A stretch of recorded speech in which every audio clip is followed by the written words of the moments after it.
and talk about. And he also talked about why certain communities get miffed or angry when there is a democratic demand. If the Métis feel that they deserve to have the scheduled tribe status, the government has nothing to do with it, the court has nothing to do with it, it will be the scheduled tribe commission. A commission is an autonomous body, and if the criteria are fulfilled, Métis deservedly can become the scheduled tribe. But why is that? Just because the Métis demand a scheduled tribe. Yes, it is your democratic right to organize rallies and protest against the demand, but it is certainly wrong to target that population. And he also talked about the violence in Manipur is not a problem of Manipur alone. It is a national security issue. The crackdown on narco-terrorists, drug smuggling, poppy plantation, cultivation, and the amount of narcotic drugs that enters into India are mostly from Manipur and Mizoram, coming in from either Myanmar or China. So, irrespective of you belonging to any community, think about your children and the national security of India. So these are wisdoms coming out from a gentleman who have served Manipur and also India. But there are only two gray areas where I feel, personally, I believe his trait, perhaps that again has to do with the history of Manipur pertaining to an insurgent outfit's reaction to certain Christian denomination, especially the Catholics. Mr. Pillai is from Kerala. We do not need to reveal his religious affiliation. But the noise being made in Kerala, especially by the Catholic, doesn't have much to do with what is happening in Manipur.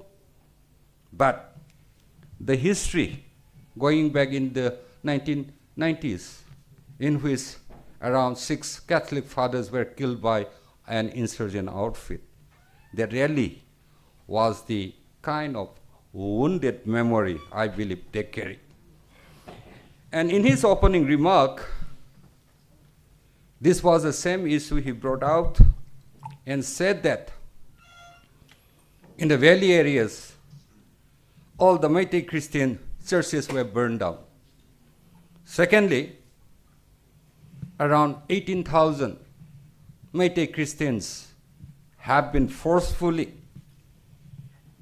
using guns by the radicals reconverted to Hinduism.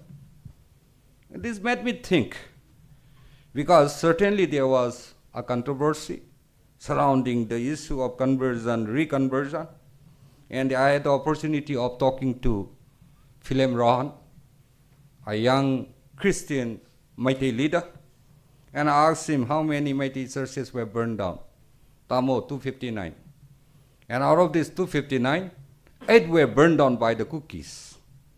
That's a fact. The same fact information I shared with Karan Thapartu in one of his talk shows. Then I raised the issue of reconversion of the Métis Christians into Hindus, and he said, Tamo, there's just a rumor. Out of a total population of 2 lakh Métis Christians, perhaps few might have reconverted. That is their personal freedom, but I don't believe none of them were reconverted using guns. So this is an area where, while reporting or sharing information, because we know the minority religious people are often persecuted. The history of Christianity is full of persecution. Their missionaries were persecuted, be it in Japan, Russia, or any other regions of the world. Yes, they were persecuted. But to link a similar kind of persecution with the ongoing violence carries the potential of already in the European Union this issue was raised and the many parliamentarians started questioning the Indian state. So there I believe Mr. Pillai was not careful with his utterances. Secondly, he alleged that the relief camps in Chuchanpur and Kadangban did not receive in the form of goods or monetary assistance from the government of Manipur. Again, I had the opportunity of speaking with the DC of Chuchanpur and also with the DC of Maipakpi. He said, buddy, look here, doctor. We are running a government, and government, we are permanent executives. We cannot be biased, and we have been sending them goods. And he sent me a list for Chuchanpur, more than 80 items, and more than one-time payment, starting from 2023 after May, then each month amounting to crores of rupees.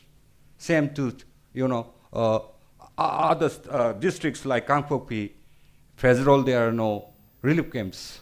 But wherever there are relief camps, the government had been sincere enough to deliver the goods or financial assistance.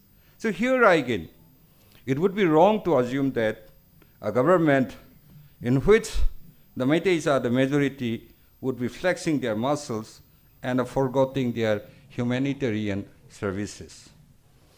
When he raised the issue of this type of issues, which does not have a kind of ground bearing, I was reminded of the Kadangban and the Senjam Karang, Chirang, bombing using drones by the Kuki militants. At that time, two high-flying personalities of India, General Upendra Dwivedi, said, no drone bombs. At the same time, the former DG of Assam Rifles, Lieutenant General P.C. Nair, again from Kerala, allegedly said that there was no drone bombing in these areas. But recently we have heard the findings of the NIA, and the Business Times headlines is interesting, saying that, drone bombs rain in Manipur for the first time in the history of Manipur. So, gentlemen withstanding, people withstanding, has to talk about the kind of humanitarian crisis we face in Manipur. And this made me to further question Mr. G.K. Pillai about the population, abnormal population growth in Manipur. All right, 2011, census stopped, that was the last time.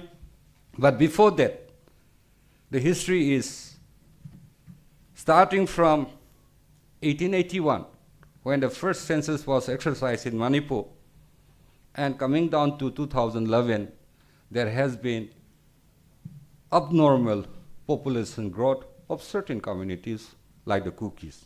All right, there were no Kukis in Manipur is another issue. But what the majority people has been arguing is that there are certain places where human habitat should be prohibited. And even if legally allowed, that legality has to be respected. I'm talking about the protected forest areas. Villages already there cannot expand their number. This is the law. There has been unprecedented growth of villages again. Let me come back to the demographic growth. In 1881, the Kuki population was 25,384. 1901, the Kuki population was 41,262. 1911, 63,494. 31, 78,754. And coming down, the figures keep on increasing. That's very obvious. We are all biological beings, but still, the element of surprise is always there. 1951, again, it was 79919, 1961 105 864, 71 148, a quantum jump we witness here, 148 553, 1981 164 123, 1991 273 095, 2001 371 213, 2011 448 214. There has been a linear abnormal kind of population growth pertinent to this community. And regarding the growth of the villages, based on a research undertaken by the Population Commission, which he hasn't published yet, I have the record from 1969 to the present time, that is 2018, not the present time. So here again we find 4 districts, Suchanpur, Chandul, Tengnopal, and Kangpopi, having the highest number of growth of villages. Perhaps Pillai is right. Because of the political economy of Manreka, perhaps it becomes a kind of enticement for the cookie chiefs to establish new villages, even neglecting that quantum of population. Perhaps that is also one of the driving forces. But when this incident in May was about to erupt, the government of Manipur appointed, it formed a committee which was headed by a cookie minister and started dictating, going to the ground, if there are illegal immigrants who have established villages in Manipur. They did encounter, they did bring out a report. Perhaps it is the inability to control or to check the porous border between Manipur and Myanmar, or perhaps between Mizoram and Myanmar. But like Pillai said, the porous area cannot be left unguarded. And finally, what I want to emphasize here is, without taking much more time, we need to live together. When Cocomi or any other, I also belong to the majority community, when we start accusing, it is not to the whole community. Our line of thinking was, terrorists do not have a place in our society, and especially if they are running a kind of human traffic, if they are gun running or taking part in smuggling of narcotic drugs, and if they are providing protection to the illegal poppy cultivators in Manipur. With this, I end my time. Thank you for giving me your time. Thank you very much. Thank you, Dr. Homen Thangjam, for the wonderful article, well researched. We are quite enlightened by your speech. Now, may I have the privilege of requesting Yambung Sri Nimai, former IAS. You'll be responding to General Shokin Chauhan. Please take your time. Thank you very much, Mr. Moderator. At the outset, I would like to thank Cocomi for inviting me to participate in this rebuttal. In fact, when I listened to General Shokin's speech, a presentation there in Delhi, I find that he has made some very important statements, like that Delhi doesn't understand the Northeast, or doesn't even try to understand the Northeast, which is absolutely right. And most of the ills that plague the state and the region is basically because of that. Even he himself says that Manipur joined the Union of India, the Republic of India in 1949. At that time, there was no Republic of India. We joined the then Dominion of India on the 15th of October 1949, and we were for some time under the Extraterritorial Jurisdiction Act till the Mer's State Chief Commissioner's order on 20th January 1950 was issued. Then on the 26th January of 1950, when the Indian Constitution came into being, we became a Parsi state. So that indicates the level of, or the lack of awareness of what actually happened in Manipur. We had a series of demands. When we were kids also, we were there. We demanded, then we were given a territorial council, and then with no power, then a territorial assembly with very limited power, and then in 1972, on the 21st of January, we got statehood when I was in college. And most of the ills, I again repeat, that is plaguing the state is because of the incompetent and inexperienced chief commissioners who were sent to lead the administration in the state. They have done maximum damage to the state. Everyone will agree that the monopoly of violence should be only with the state. And if there is any other center of power using violence as a mean to control, then there is going to be anarchy. And that is exactly what is happening in Manipur. And he also indicated that with the president rule being in Manipur, steps will be taken. But we have to look into why do our boys, the youths, took up arms. Because the state has utterly failed to defend the life and property, and the life, liberty, and property as enshrined in Article 21 and Article 300A of the Constitution. And only then these boys have picked up the arms. Now there is an amnesty going on for 7 days, which ends on the 27th. But has any representative of the administration indicated that yes, we are there, we will look into the security of the villages and the individuals, of all the citizens in Manipur, and that you deposit or surrender your arms? That assurance is there, never there. And there is total trust deficit of the people on the government. And that needs to be instilled so that people has a belief in the government that the government will do justice and that the rule of law will be established. It is not only what is being done, but the perception of the people that is important. It is perception that moves the earth. And there is a saying that Caesar's wife should not only be pure, but she should also be seen to be pure. And that is to be brought in Manipur. There is a very wrong narrative which he did not mention, but which is given in many of the statements, that when Cocomi declared war, it was against the Kuki-Chin people. It is not. It was qualified. Kuki-Chin narco-terrorists was the term used by Cocomi at the time of the declaration. Everybody agrees that members from every community participate in the drug trade, whether it is the Mayang, the Meitei, the Pangal, whoever is there is involved. But it is only one community from where members are involved in narco-terrorism. And it is against this group.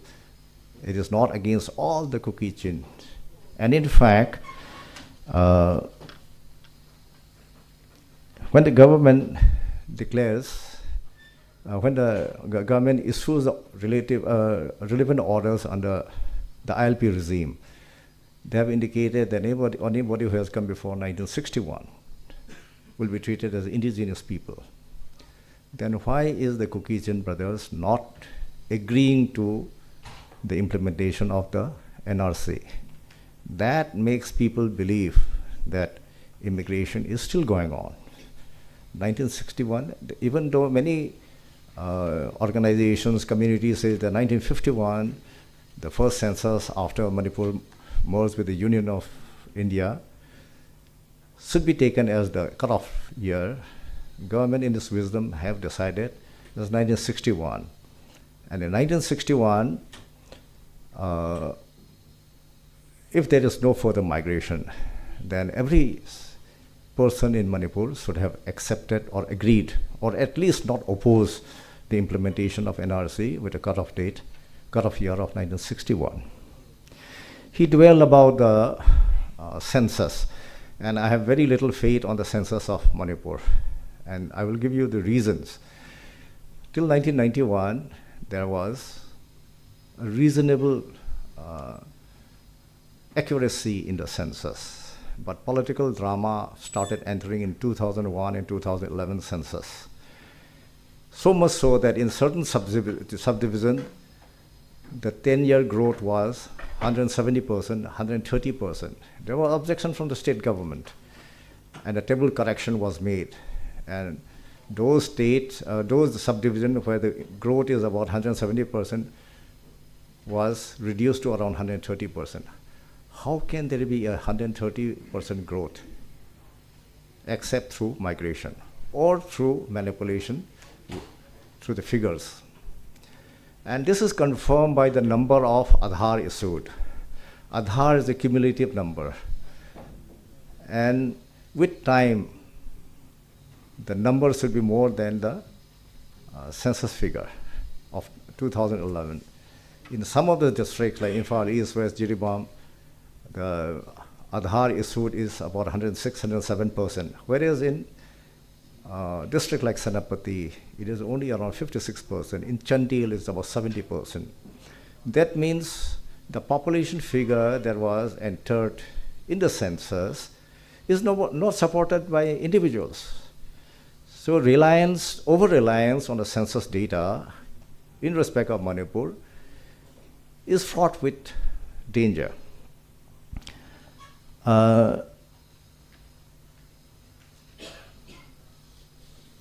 Homen has also mentioned about the cabinet subcommittee where that Paul Hawke, the then minister, was the chairman with E.S. Basendra Kumar and another Naga as the member, and they detected about 2,480 in a very short period, about 2 months.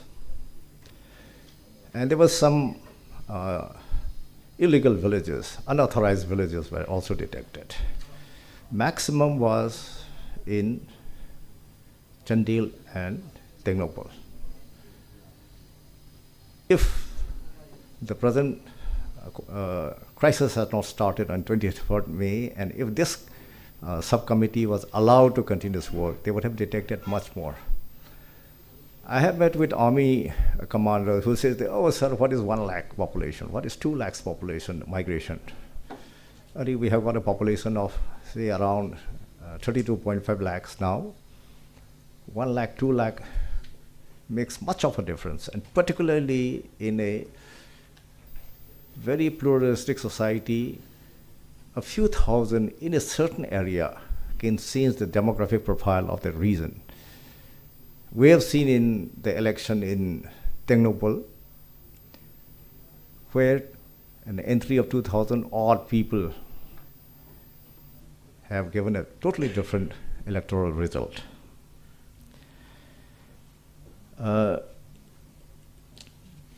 General Shokin was opposed to border fencing.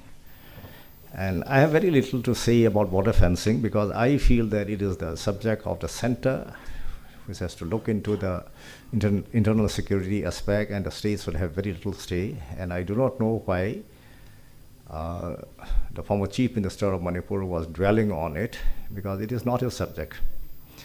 But if we look into the border fencing, the Pakistan border fencing started in 1980, then with Bangladesh in 1986. Then in 2010-11, the Burma border along the Mori Stretch of 10 kilometers was sanctioned. It is up to the government of India to decide whether there should be a border fencing or not, and it has to be depending on the feedback from the ground, from its security agencies. Our border is very poorly guarded, is accepted, because Assam Rifle, with a force of around 46 battalions, which was involved mainly in CI ops, was given the task in 2004 under the one border, one force policy to guard this 1,643 kilometer stretch of road. And it will require at least 20 to 30 battalions to guard. And with about 14, 15 in the ground, and without border patrolling, laying emphasis on ambushes, there is no way to guard a border, because there is no border posts, no border fencing.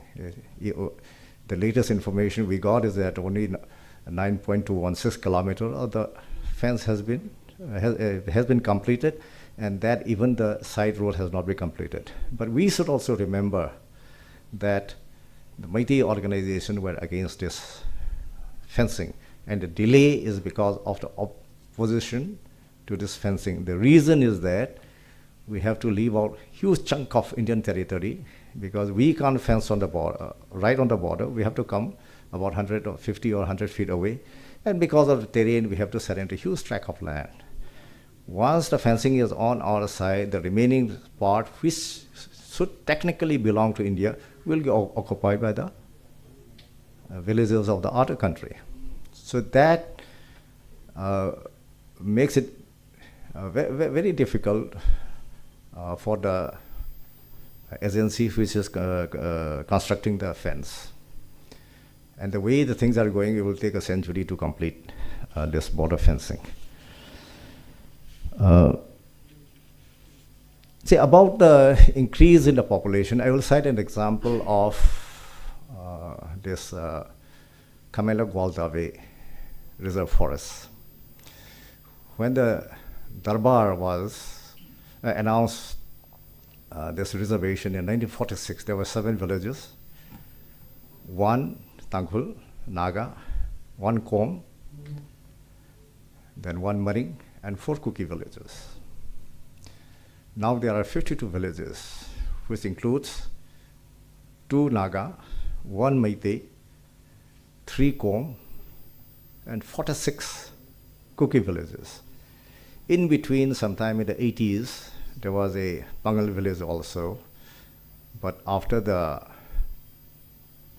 Naga Kuki ethnic violence, along with the Maring, they moved out from this place.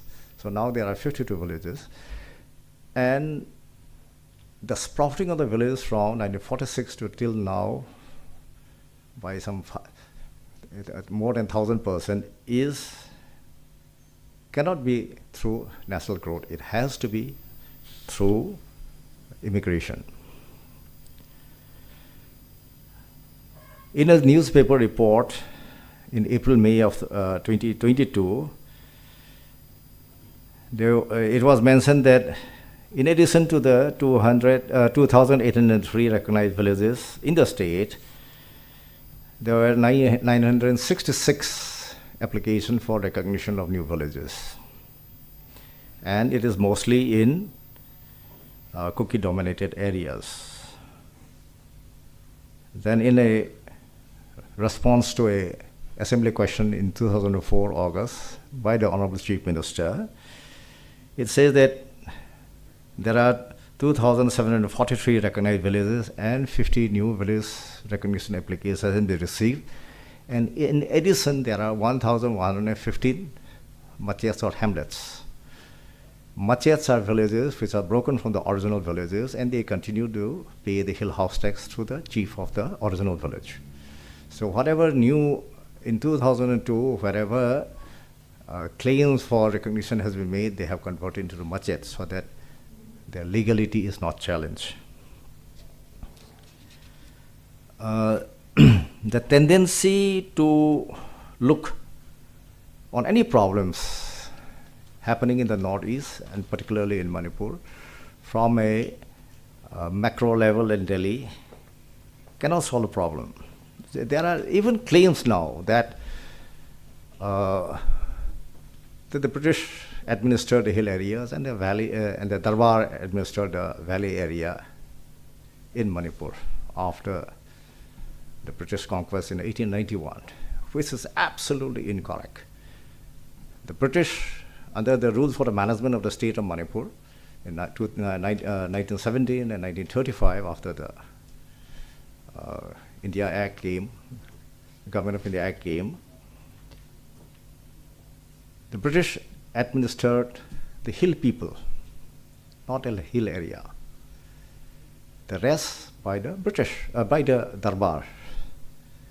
And if a hill people is involved in a crime or anything in the valley, it is the British who will decide the case. So much so that when Manipur got independence on August of 1947, one of the first law to be enacted is the Manipur State Hill People Administration Act of 1947, which was mentioned in Article 38 of the Manipur Constitution Act. The administration was not on the basis of land. If the land was governed by the British, then why should the Darbar be the authority to declare forest as a reserve forest? It is all the reserve forest declaration during the British period, from 1993 onwards to 1946, was done by the Darbar, not by the political agent. So, not only in Delhi, even in Manipur, even bureaucracy sitting in Manipur in the Secretariat doesn't know the nuanced difference between administration of the land and administration of the hill people. Another point is that the term hill areas were first used in the Manipur Land Revenue and Land Reforms Act of 1960, a law passed by the parliament. And it was for the first time it was used. And this was reinforced by Article 371C, which was incorporated in 1971 by a constitutional amendment, where the scheduled hill areas were mentioned. I would like to make a general observation that in the Northeast, whenever a place is under insurgency movements, the first reaction of the government of India is to pump in money. Nagaland happened, Manipur happened, Mizoram happened, and the district council area of Tripura happened. Money was pumped. And there's no accountability on how the money is used. As a result, after 20, 30, 40 years, they have made very proud members of communities, indigenous communities, into beggars. And that is why for every small thing we go to Delhi to beg, because we have been made into beggars by the policy of the government of India. Despite claiming that Delhi doesn't understand the Northeast, which is correct, the so-called experts also doesn't even make an attempt to understand the reason, even though they continue writing books, coming out with high-sounding names. But the people of Manipur should understand that people from outside will not come to bring a solution to any problem of the state. We all together, whatever the differences, we have to sit together and thrash out so that normalcy comes back to the state. With this few observations, I thank you very much. Thank you again. Thank you, Yampung. Now, I request Sri Mirasri Korimeu. He is the former president of Manipur Students Association Delhi. He will take on Mr. Sanjeev Krishnasud, retired ADG BSF. Mr. Miras, please take your time.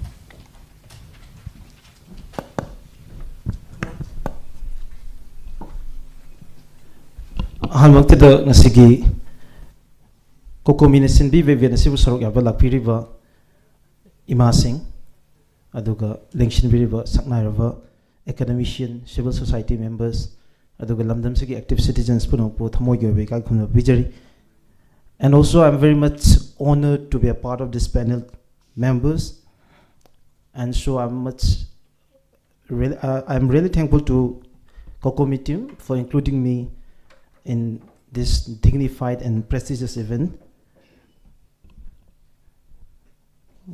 My due regards to respected Pabungar Nimai, Sir Dr. Homen Thangjam, Sir Dr. Noni Arambam, Yamba Kraijama Toba, Oza Dr. Malem Ninthoza.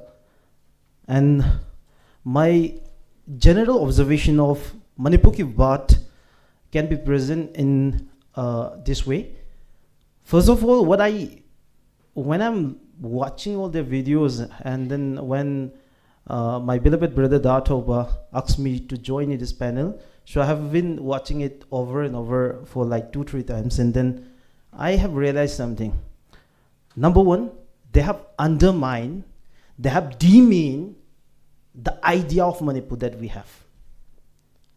They're just presenting Manipur as just like it's a fractured, totally disintegrated state. And number two, they're looking at Manipur from the colonial lens. They don't see Manipur the way we are looking at Manipur. It's totally superficial, and a lot of factual inaccuracies are presented in course of their presentation, which I believe is also a humiliation to the idea of Manipur that we believe. And there has been ignorance of the deeper understanding of Manipur history. And some of them, perhaps, totally ignore and the basic history of Manipur, and especially Mr. S.K. Shute, the retired ADG of Border Security Forces, which I'm going to take on his presentation. And also I could see the complete ignorance of the divisive politics of the government of India, which has been one of the major factors of what we have seen now in the state of Manipur. And another very important point where some of the speakers have endorsed and suggest the uniform imposition of armed forces special power in Manipur so that the military can have a free hand in the state of Manipur, which I believe is an insult, is a humiliation to those mothers who are in front of us, who have sacrificed the valuable amount of their time in protest against this draconian and black law, which sometimes one of the member of parliament who represent Manipur in the Parliament of India in 1958 said a lawless law. And also I believe it's an insult to the supreme sacrifice of Pebam Chittaranjan. And also I believe it is another humiliation to the supreme sacrifice of the international icon of human rights, Irom Chermila. And now I'm going to take on the ADG retired of Border Security Forces, Mr. S.K. Shute. When Yamba Tauba asked me to also present some of the positive points for S.K. Shute, then I have been watching again and again. Even I have the transcript of his speech, but I could not help myself to appreciate any of his points, because he doesn't know the basic history of Manipur, which is really unfortunate to make him be a part of that discussion which they call a road to peace for Manipur. And here I want to remind, before my rebuttal or so-called, or before I'm going to take on his speech, I want to remind to the team of Manipur ke Baat that there is only one Manipur. We don't have a South Nagaland. We don't have a North Mizoram. The entire 22,327 square kilometer is under one Manipur. I want to remind this. So I'll start with the way some of his observation. Number one, Mr. S.K. Shute, he observed the problem of drugs in Manipur, and he was glorifying the poppy cultivation in Manipur.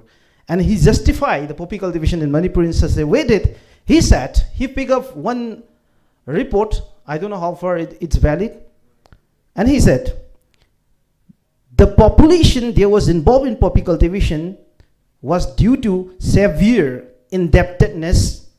Further, okay, what he has justified about the poppy cultivation is because of the severe indebtedness. How irony, how funny it is.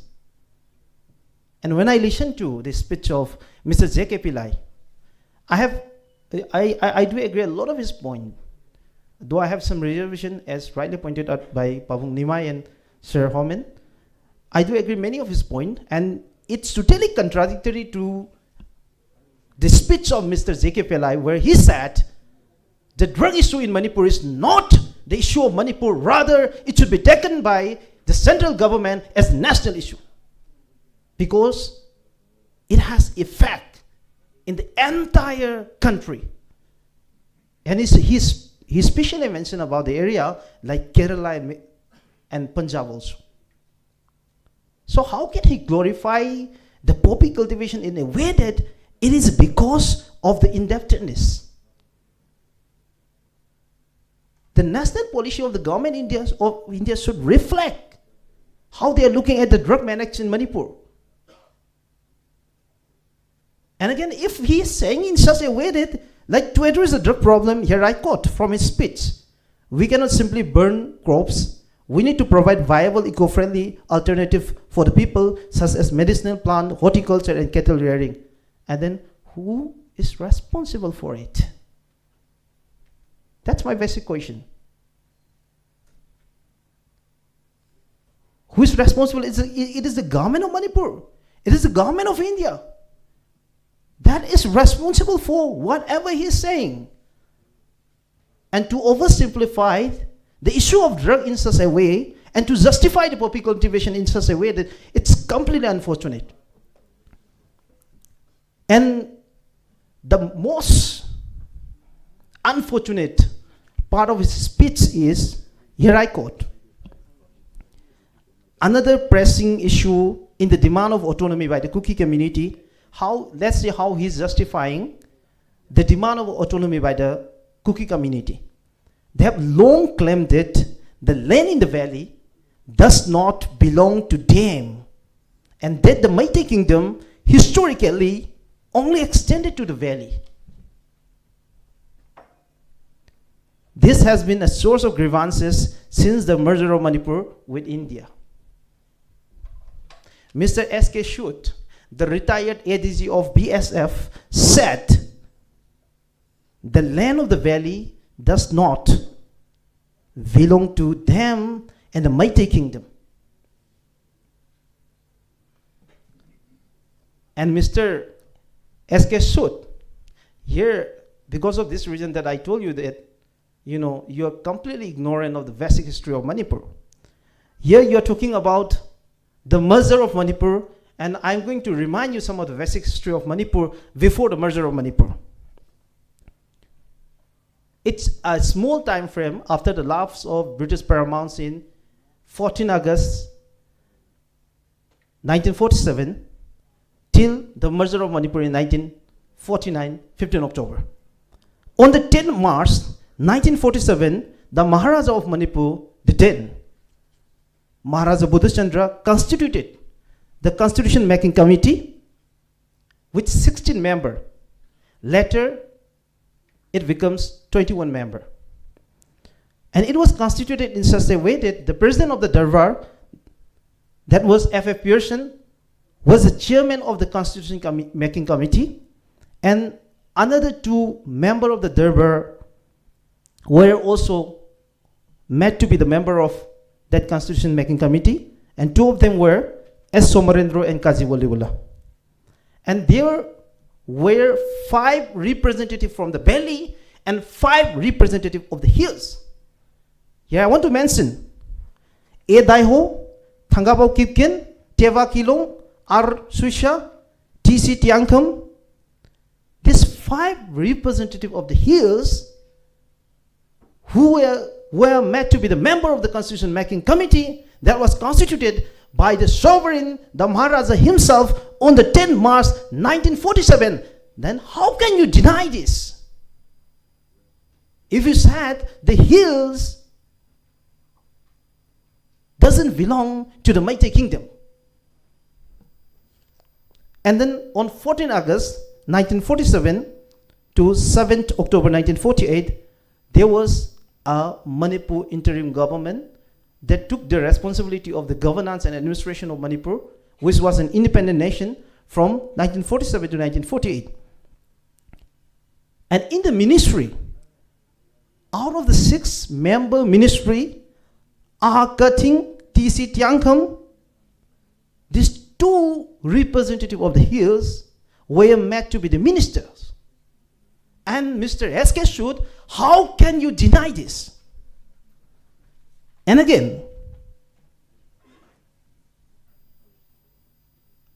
I have told you about the Constitution Making Committee, and when the Constitution was met and enacted, before India could have won.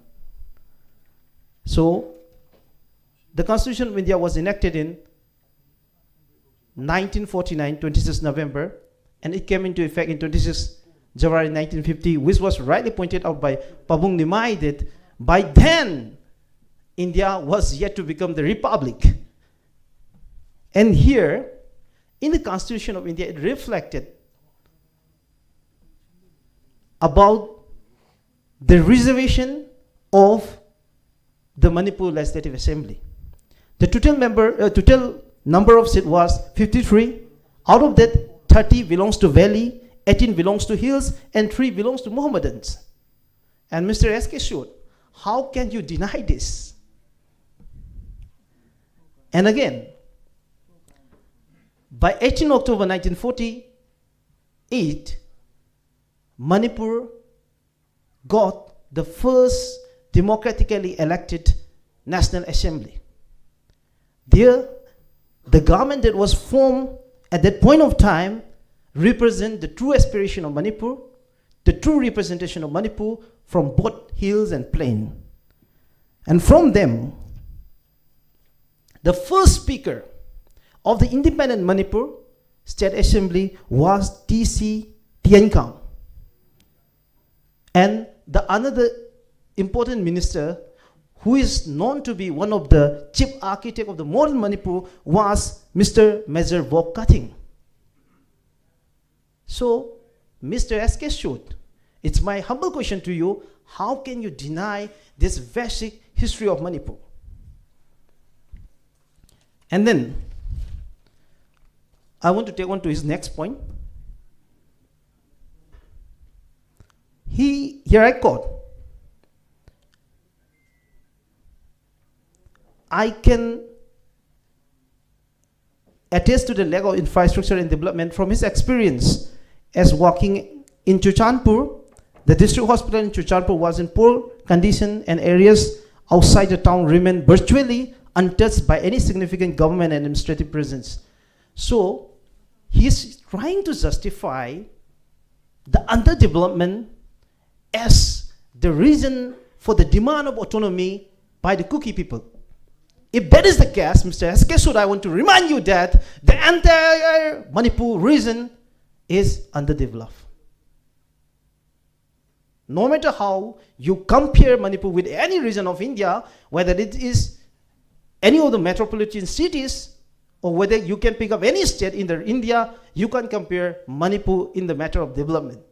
Manipur is totally underdeveloped, Mr. S.K. Sood. And if you try to justify the underdevelopment as the question of the demand of autonomy, then that's really unfortunate. And if you say Chuchanpur is underdeveloped, I'm totally okay for the development of Chuchanpur. And likewise, the other district, all the rest of the district, including Tamenglong, Urkul, Senapati, Frejol, Kangpokpi, Taubal, Kakching, Bishnupur,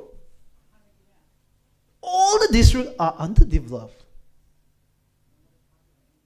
We don't have many essential amenities and facilities which the other region of India are getting right now.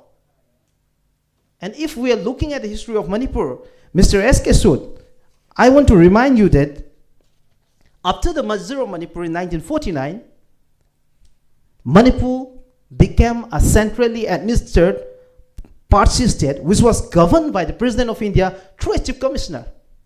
So can you imagine yourself that a sovereign nation with a democratically elected government was reduced to a party state which have governed by the President of India through a chief commissioner?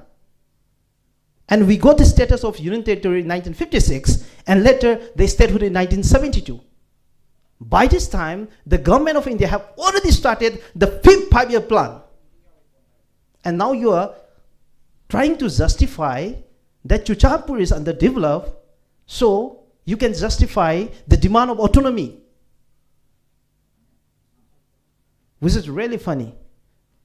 And also, I forgot to mention some of the point that I really want to mention, that he actually, when I'm looking at his speech, he's totally ignorant about the basic history of Manipur.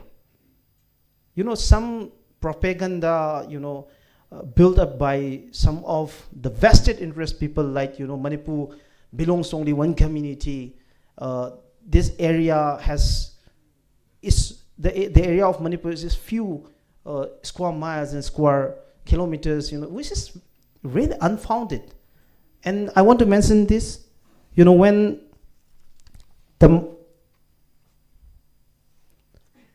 the inauguration of the Manipur State Assembly on the 18th of October 1948, there was a proclamation of the Maharaja of Manipur, Maharaja Buddha Singh. Here I quote from his proclamation. Let me dwell on the political history beginning from 24 AD. She had her dominion over a wide area extending as far as the southern portion of the gateway of Shivsagar Valley in the north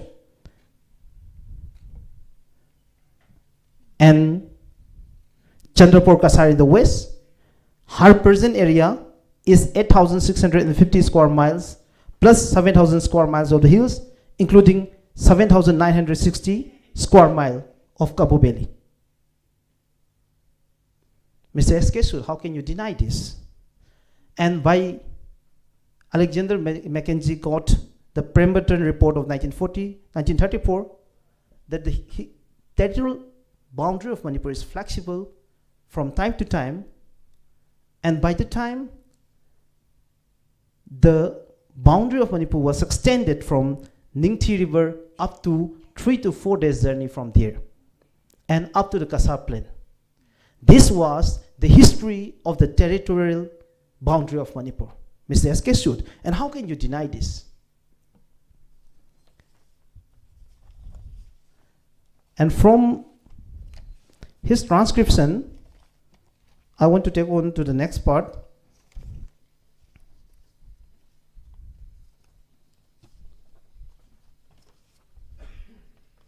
To interrupt, but Miraz, it is almost 20 minutes, so. Okay. Then I'm going to conclude it. Thank you. Okay. The most unfortunate part is he endorsed and suggests for the imposition of armed forces special power in Manipur. And here I want to mention a few of the things. I have a report from the Human Rights Watch, and Mr. Eskeshut, I want to remind you that there has been few committees formed by the government of India. It is your government representing you and the rest of this country. Here I quote from the Human Rights Watch. Human rights groups in India have called for the repeal for decades, and other voices calling for the repeal include the BP Jivan Reddy Committee 2005, Administrative Reform Committee headed by Birapan Moli, Working Group on Confidence Building Measures in Jammu and Kashmir headed by Mohammad Ansari. All of this committee formed by the government of India have recommended to repeal Armed Forces Special Power Act from Manipur and the rest of the country. And internationally, United Nations Special Reporters on Extrajudicial and Summary on Arbitrary Execution 2006, Committee on the Elimination of Discrimination Against Women 2007, and Committee on the Elimination of Racial Discrimination 2007. These are the few international organizations that have also recommended for the repeal of Armed Forces Special Power Act from Manipur and the rest of the country. Here, you have the spine to call for the imposition of Armed Forces Special Power Act, where you justify that it will give the military a free hand. I'm really sorry for this. So no matter how you are trying to undermine the aspiration and interest of the people of Manipur, no matter how you're trying to humiliate and insult the very idea of Manipur that we're surviving on, we'll try to fight for this idea of Manipur. So glory to idea of Manipur. Miraj, thank you, Miraj. We'll take a very short break of about 5 minutes because we have 6 speakers. 3 speakers have already spoken. We have 3 more esteemed panelists. So we'll take a very brief 5 minutes break. Please don't go away. Just 5 minutes. Thank you very much.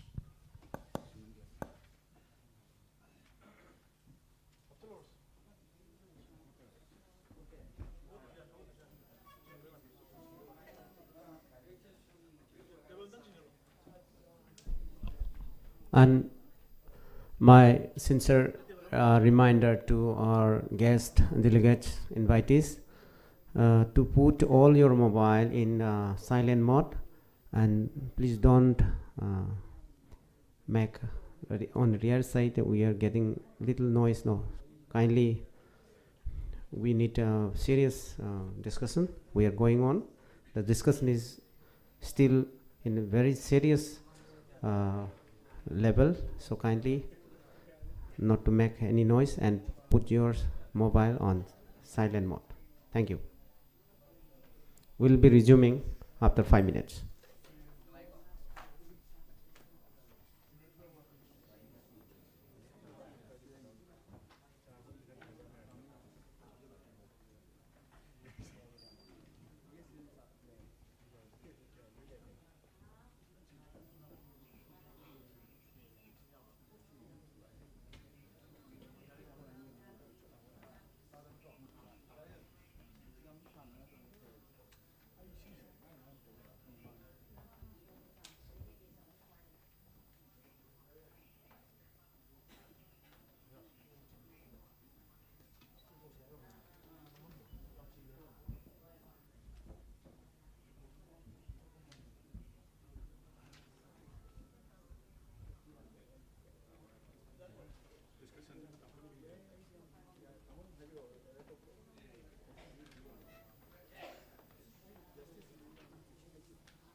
Thank you.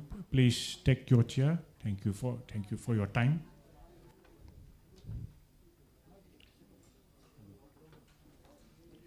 Now I request Dr. Noni Arambam. He is an associate professor working in DM University. He will be reviewing the speech of retired Chief Justice of Manipur, Siddharth. Thank you, Dr. Noni.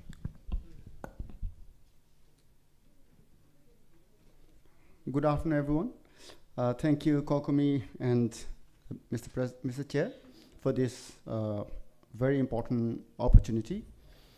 I think let's begin with the idea that this very gathering is important because we are celebrating the culture of dialogue, because we can talk about our differences with dignity. But at the same time, the concern is that when there's a warlike situation, the first casualty is truth.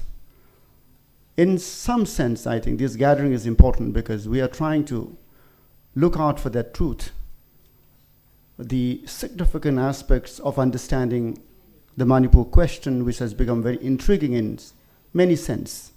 In Delhi, in Imphal, in many places, people have started talking about Manipur, but the struggle is still on what actually has happened in the state of Manipur. With this objective in my mind, I would like to appreciate the views as expressed by Justice Siddharth Middle, because he has been speaking on the issue of Manipur for quite some time, particularly since his retirement.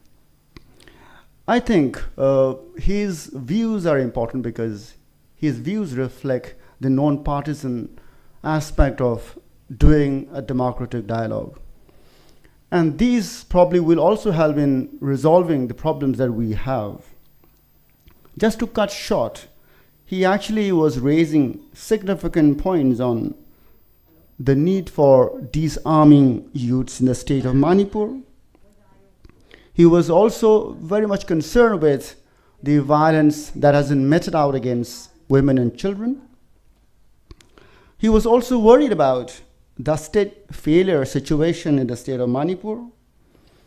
And he also drew his attention to the historical significance in the context of Manipur violence. He also did talk about the significant presence of Manipur in the global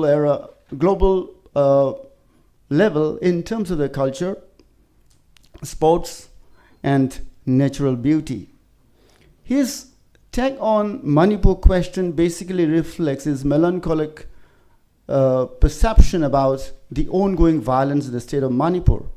And his views also, again, I say, that reflects a democratic desire to bring or reinstating of rule of law in the state of Manipur. He, being from a legal background, seems to be concerned more with ensuring the read of the state, in his words, acting boots on the ground.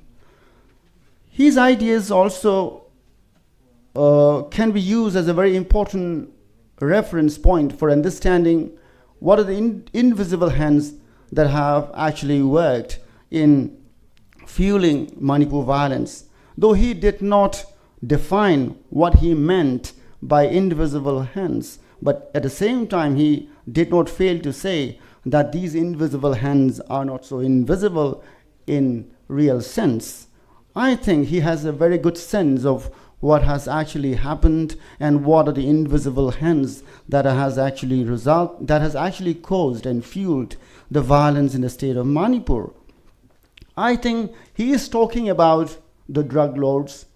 I'm sure he is talking about the militants who are actually going far beyond the established norms of conducting any situation of conflict or any situation of movement. He is also hinting to the question of what has to be done.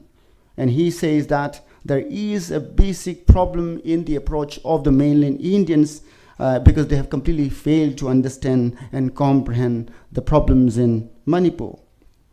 He uses this word, comprehending. I think he is trying to say that there is a lot of misperception about the region and there is an apathy towards the region and the politics. And I think this is true to a very, very great extent because we have always lived in a situation of exception. If we talk about the kind of laws that has been implemented in the state of Manipur particularly, and the kind of division of people on ethnic lines, and the kind of ethnic laws that you have had in the state of Manipur for the last so many years, something about 70 years, I think this is completely exceptional and it has not happened in any other state of the country.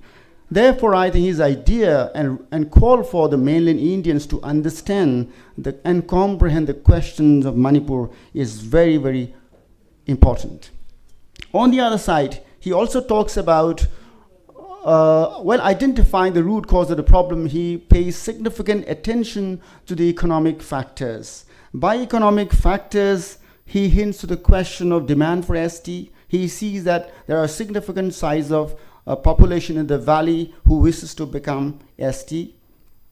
He also talks about land imbalance between the hill and the valley.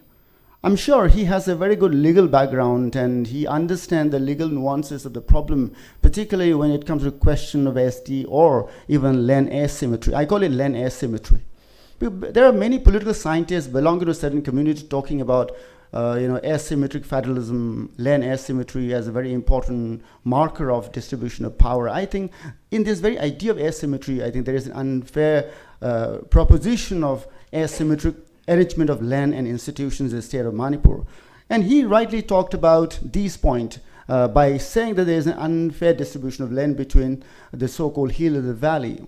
He also mentions that there is 10% of the valley in which there are a lot of people, which is about 60% population being hosted here. And people, particularly from the valley, do not have the right to possess and own land in the hill areas of the state. I think he emphasizes on this point, and that is a very, very important point to start with, how to understand the problems in the state of Manipur in terms of identity and ethnicity. one more important thing that he talks about, and we must appreciate, is about his idea of inequity.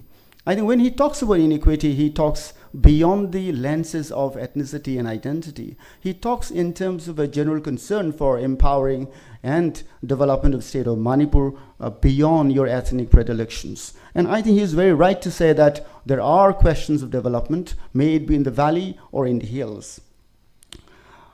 In his word, I think he talks about the sinking land question in the valley. And this land crisis, he thinks, is a very, very important aspect of understanding the economic front of the ongoing problem in the state of Manipur. I leave the other explanations to him because I'm only referring to the terms and the idiom that he has used in his speech. When talking about the way forward, he talked about seizing of illegal arms. He talks about boots on the ground being active. He also talks about bringing in a lot of important stakeholders who can actually resolve the problem and lead to a fruitful dialogue. His main concern is also about how employment in the state of Manipur is completely reliant on public sector. And he being posted in Manipur for some time, I guess it was for about 11 months, he knew it very clearly that there was a severe economic problem in terms of employment because everybody in the state of Manipur, particularly youths, are looking for government jobs only because they don't have any other avenues of employment. And he reflected very well on this, and when he speaks these issues in Delhi, it has more resonance and significance because we have completely been converted into a sick state. Because we are dependent on the center, and this grand innate economic model is completely harming our dignity and identity because it has completely made us reliant on New Delhi's mercy and the budget. He was completely right and aligned with our own concerns that our economy has been completely, failed because of the institutional models that has been implemented in the state and the region. Particularly, we have always been seen as a borderland state, and these borderlands are never to be reliant, and it was very well reflected in the letters which were written in the 1940s and the 50s when the Congress was ruling the country. And I think Miraz had actually mentioned a lot of good important things about how the idea of Manipur was always multicultural. This multicultural identity of the state of Manipur is being questioned today by denying the historical facticity of the state, and there is a design of discourse to actually malign this very historicity of the state of Manipur. The whole idea of talking about the idea of Manipur is to reclaim the democratic culture that we have had, and now all of a sudden we are actually forced to kind of defend ourselves, forced to tell ourselves that we were once multicultural. All of a sudden there's a conflict between communities, and there's an increasing misunderstanding between communities. And I think there is the situation because the designs of institutions, because that divided people on ethnic lines. And it looks like the ongoing movements of the ethnic communities are actually increasingly harping on further division of the state of Manipur on these ethnic equations, which is completely against the historicity of our multicultural existence. Now, I leave his presentation here, and now I want to go to the second aspect of my presentation, which I think this is a very important opportunity for us and for me to speak on certain things about identity politics and ethnicity. I want to begin by claiming a couple of statements and propositions which I openly leave it to the audience and people who are hearing to me to challenge me in my perception and proposition if there is a need for that. But in the recent times, we have seen in the newspapers being written by certain community scholars. And I don't want to be identified as a community scholar because we have lived more as a collective identity, not as a community ethnocentric scholar. Coming to this point, what is the problem with ethnicity? That's very important for the Delhi people to understand. What's the problem with ethnicity? If you look at the speeches of Prashant Bhushan, he is completely, given the legal background he has, I think he has completely failed to understand the whole idea of state making. Manipur had a very advanced state-making process, and there was an increasing amalgamation of the hill and the valley through this process of state-making, and we are completely qualified to be called as a modern state because we have a long history of that kind of thing. When he was, I'm not encroaching upon the other scholars' presentation, but I think it is very important for me to dissect what Prashant Bhushan was trying to do on that day. He was simply trying to kind of give more further to the ethnocentric politics by saying that, of course, we need to redraw the boundaries of state on ethnic lines. That's really unbecoming on his part. He has completely failed to understand that there are overlapping spaces, and these overlapping spaces are important for democratic political culture. And he is giving further to these ethnocentric communal forces who are trying to, snatch away these overlapping spaces and resurrect new ethnic states. This is completely not acceptable to the very idea of democratic culture that we have lived through. Coming back to the other point, one basic problem that I see with the community scholars is that they are completely designing a discourse of generic identity. Generic identity is a new problem I think we're encountering with in the region, and particularly in Manipur.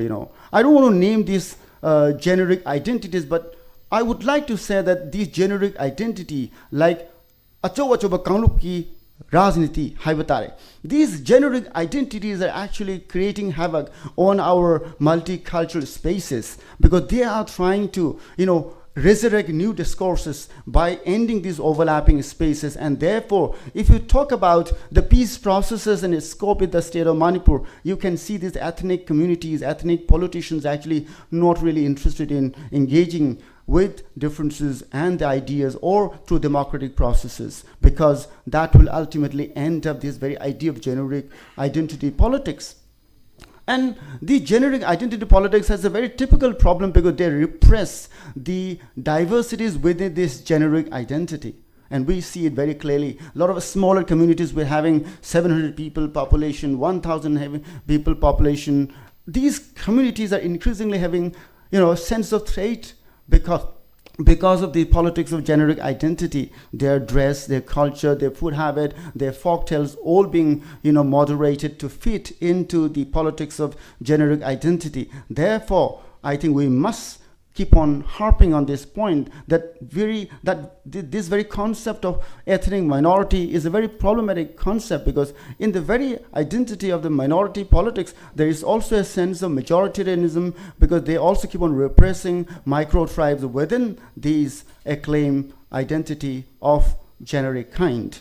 Coming back to the other point, I want to also argue that ethnicity has made people very one-dimensional. There's a political scientist called Herbert Marcuse. He has argued that, capitalism is making people one-sided, one-dimensional, because we only buy things which is promoted by capitalist logic. Similarly, ethnicity is making people one-dimensional because they only talk the language of ethnicity and nothing else. This is a very dangerous trend, and we must actually intervene, and we must stand against this making of people one-dimensional. You are a Naga, you are a Meitei, you are a Kuki, you are a Pangal. This is a very, very dangerous discourse. And I'm reminded of the words and the thesis as proposed by Herbert Marcuse, that capitalism makes you one-dimensional, so as ethnicity for me.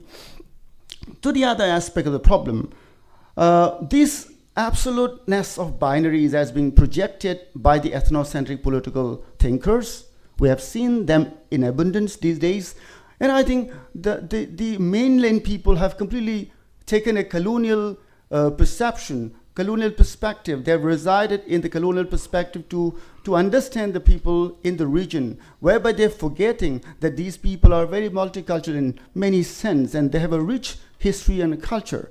And this respect for each other is beginning to be diminishing because of the increasing deep state role where there are a lot of investments being given to actually strengthen these ethnic identities to pursue their politics. And I think when we say deep state politics, I think these daily based scholars, they're completely bogged down by these, these failure to understand the deep state politics that is increasingly manifested in the region called India, Myanmar, and Bangladesh borderlands. And we are actually beginning to be a victim. And in this game of geopolitics, there are deep state institutions coming in overt and covert form that actually plays with our multicultural identity.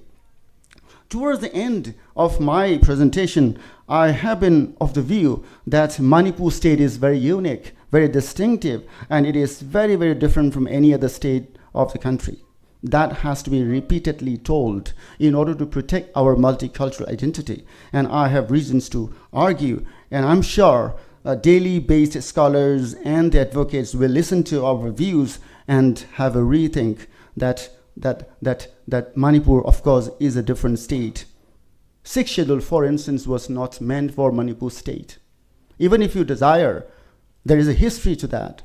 This state was not to be included within the parameters of 6th schedule. Coming back to the Article 3, which I have been arguing recently, I'm of the view, if you read Article 1 of the Indian Constitution, it says India, that is Bharat, is a union of states, which means India is not a federating state, which means the units will not have any right to secede or to get freedom, because all the units of the Indian Union were becoming part of India through the process of what you had in the Constituent Assembly. And there was no agreement, there was no covenant, there was no treaty signed between the Indian states and the Union of India. Thereby, the Article 3 of the Indian Constitution provides with the provision that the Union government, the Union Parliament, within ordinary legislation can alter, change, or rename the boundaries of existing states.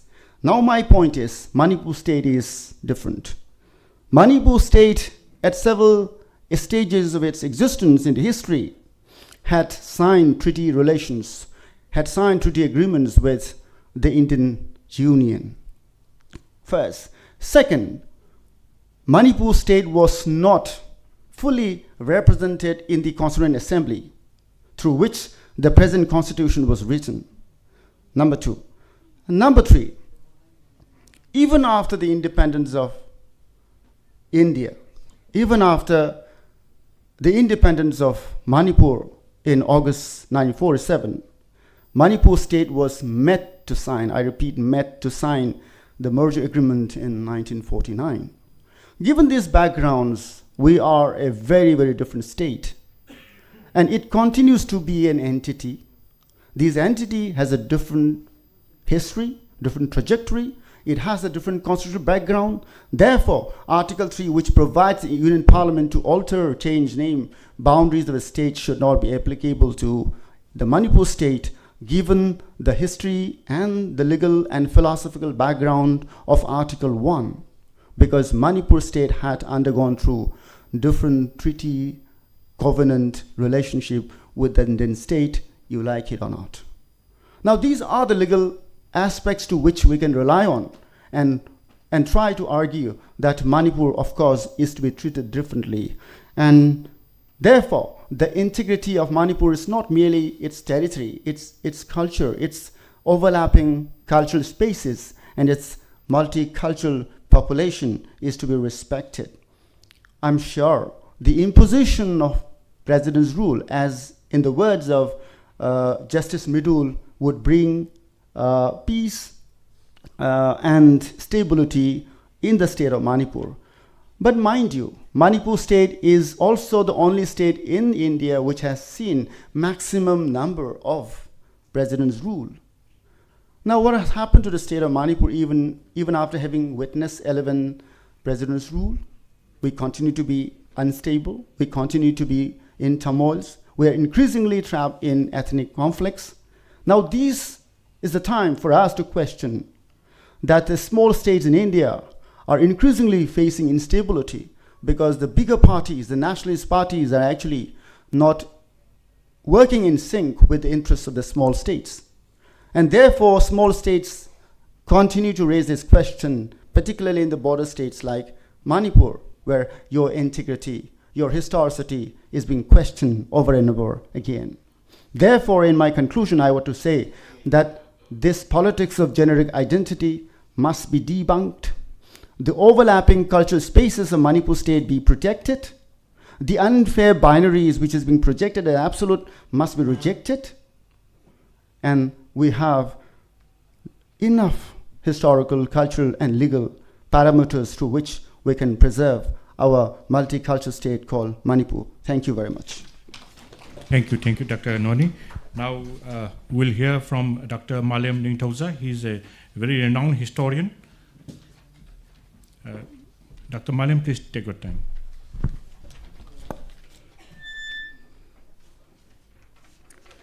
Salute to all of you who have gathered here today, Cocomi, who has invited me, my co-panelist, moderator, media, and the audience via internet who are watching this program. I'm supposed to take a review of Prashant Bhushan, who was one of the key speakers at the Manipur Ki Baat held in New Delhi on 18th February 2025. Let me focus primarily on what he says, what he represents, what was his ideological positions, what was his theoretical formulations or articulations, what was the intention, his method of representations, and what he stands for. Professionally, Prashant Bhushan is an eminent lawyer turned politician. But in this particular programs held on 18th February, he was representing himself as a mixed bagage of the ill-informed or ill-intentioned lawyer come politicians standing proudly for his client, and for various political reasons, he have even forgotten his credibility as a lawyer, and they're full of misrepresentations and anachronistic representations. Let me focus on, these are all interrelated. The ideological positions, theoretical formulations, intentions, and method of representations were all complementary and reinforcing to one another. The victim, as Noni pointed out, is truth. He was not there to solve the Manipuri issue, but rather to exasperate the situations on behalf of his client.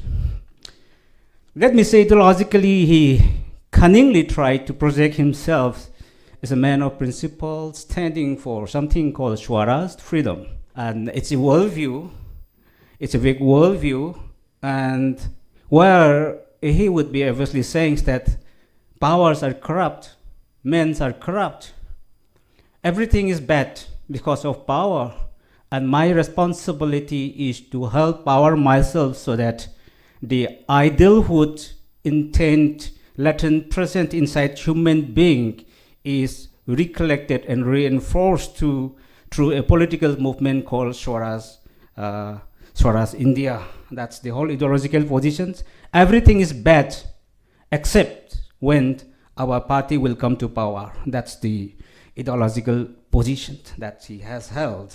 So he was with pro-anti-establishments, he was with Aam Aadmi Party, but then he was not satisfied with any other thing, so he keep on shifting. So there is ideological fluctuations in ideal and utopian articulations that he is.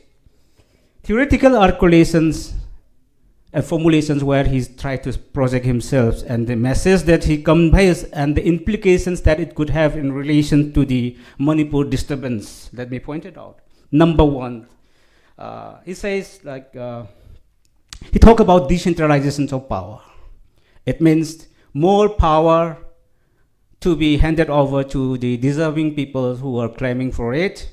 He says, talk about a unitary state is not good, etc. These are all passing remarks, but something which I could clearly see. I mean, the intention is very clear. He talk about decentralization of power. It means more autonomy to the presumed fragments. This stems up from the assumptions that everything that existed before the evolutions of one unitary structure were segments, and that needs to be given some kinds of autonomy.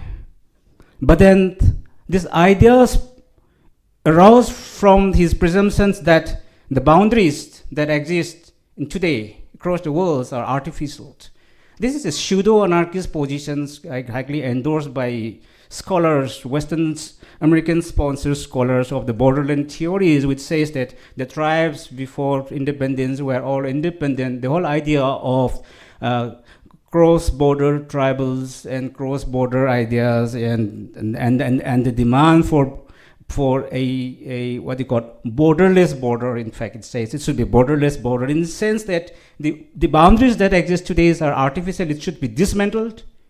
If there has to be a boundary that comes up now, then it has to be based on either ethnicity or based on common assumptions of being a nation or whatever it is. So he's talking about like decentralizations of power and autonomy, but then because this has to be carried out by dismantling the artificial boundaries that exist today. At the same time, he's very clever enough to say that, well, it's not timely for the established countries to dismantle their boundaries.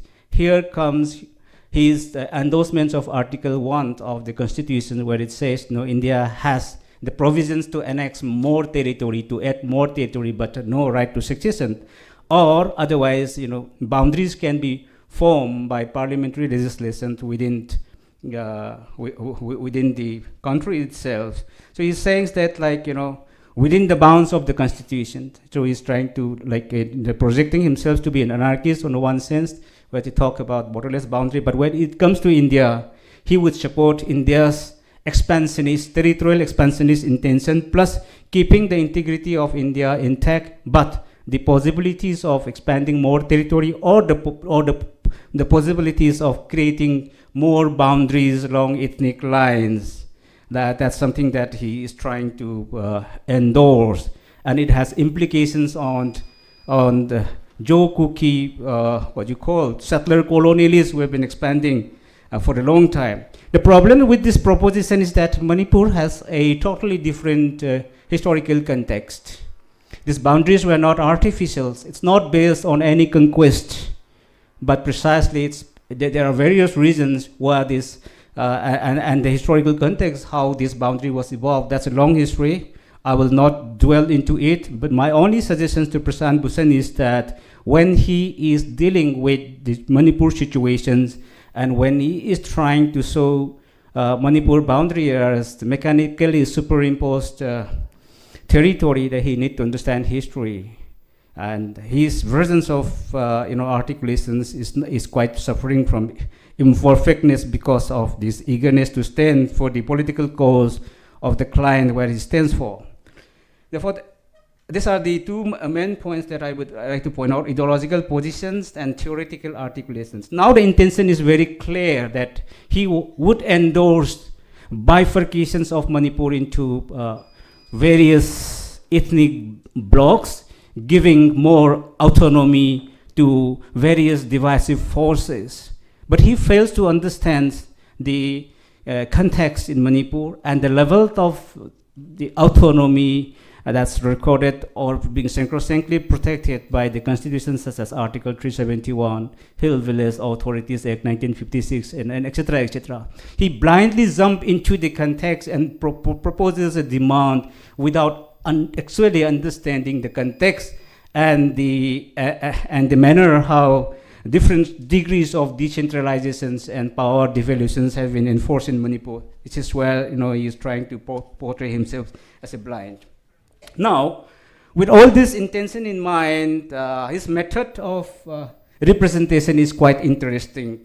He falls into the trap of what I would like to call, a dichotomous conflicting binary approach, where he tries to identify Meitei with Valley, Hinduism, majority, and culprit. And where he tries to show the other side of the victim as identifying with hills, minority, Christian, cookie, and helpless victims. This binary approach is quite dogmatic. This is where even the Indian left have failed to address the issues. These are already pre-existing and a very hegemonic template that exists in India, where it could have been successfully implied in many parts of the country. But the situation in Manipur is completely different. It's neither Hindu versus Christianity, which they try to show it as with some religious angles. You talk about the majority attacking the minority, or the valley attacking the hills, but truth speaks completely different. In the first instance, on 3rd May and elsewhere, it's the majority Kuki-Jo terrorists who were attacking minority Meiteis living in those hill districts. And later on, it is the so-called minorities with sophisticated arms attacking the Meiteis in the Meitei-dominated valley districts in the peripheral and the vulnerable areas where they have been repeatedly attacked and their villages being plundered and looted. So these pre-existing dogmatic templates of showing the Meiteis as always majority, as always, Hindus, and then valley, etc., attacking the Kuki, Christians, or the minorities. These are not actually valid when true information comes into being. These are some of the corrections that can be made. There are so many corrections that one can make, but it's not time. Actually, with limited time period, I don't have to deal on what he says. All that I am trying to say is that he falls into the trap of borrowing a pre-existing dogmatic binary approach. This is what I want to say. So methodologically, he suffers a lot. Then, interestingly, his primary attack was on the BJP at the national level. He says like BJP is responsible for divisive forces and etc. And when it comes to Manipur, the attack is not on BJP. Well, it's the BJP regime, but the attack is not on the BJP.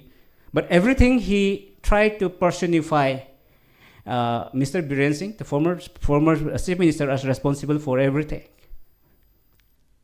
And when attacking, personifying the ongoing disturbance with BJP and leveling him with so many criminal charges without any valid verifications, this is where his credibility as a lawyer is completely damaged. And when he is trying to project Mr. Biren Singh as responsible for fueling insurgency, for all these disturbances that has been going on since 23rd March, he is covering up the facts. He is misrepresenting the situations, hailing one person responsible for everything, hailing the former CM as in absolute control of everything, that it is designed. That's what he's trying to say. He says, what he tried to say is that Biren is responsible for all these things, and he did it primarily because of his interest in illegal business, for power, etc., etc. While attacking Biren Singh, Prashant Bhujan doesn't attack the BJP regime. Maybe because there are many BJP MLAs among the Kukis and he don't want to attack his client. That may be one of the reasons. But here in the context of Manipur, when he attacked India, it is the BJP regime that he strikingly in 1-2 sentences hailing the BJP as responsible for divisive policy. But when it comes to Manipur, his primary concern was attacking on the Biren, hailing him responsible for everything, distorting and covering up the various agencies and forces among the Kuki-Jo terrorists, and even the involvement of deep states and the security personnel who are reportedly siding with the Kuki aggressors.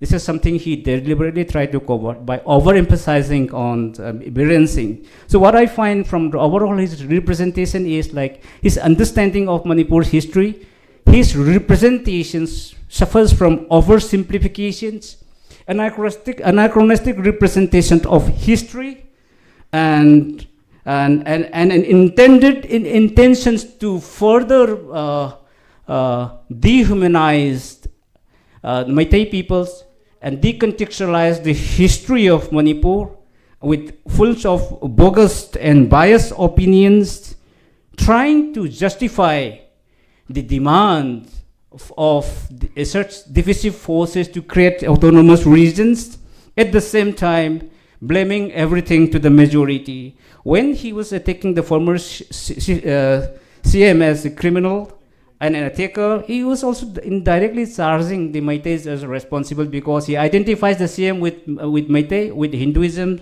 so and so forth. Like, so like by associations or by loyalty to the regime, it seems to me that he was attacking the entire Meitei peoples as responsible for the crime, for the crimes and the ongoing disturbances.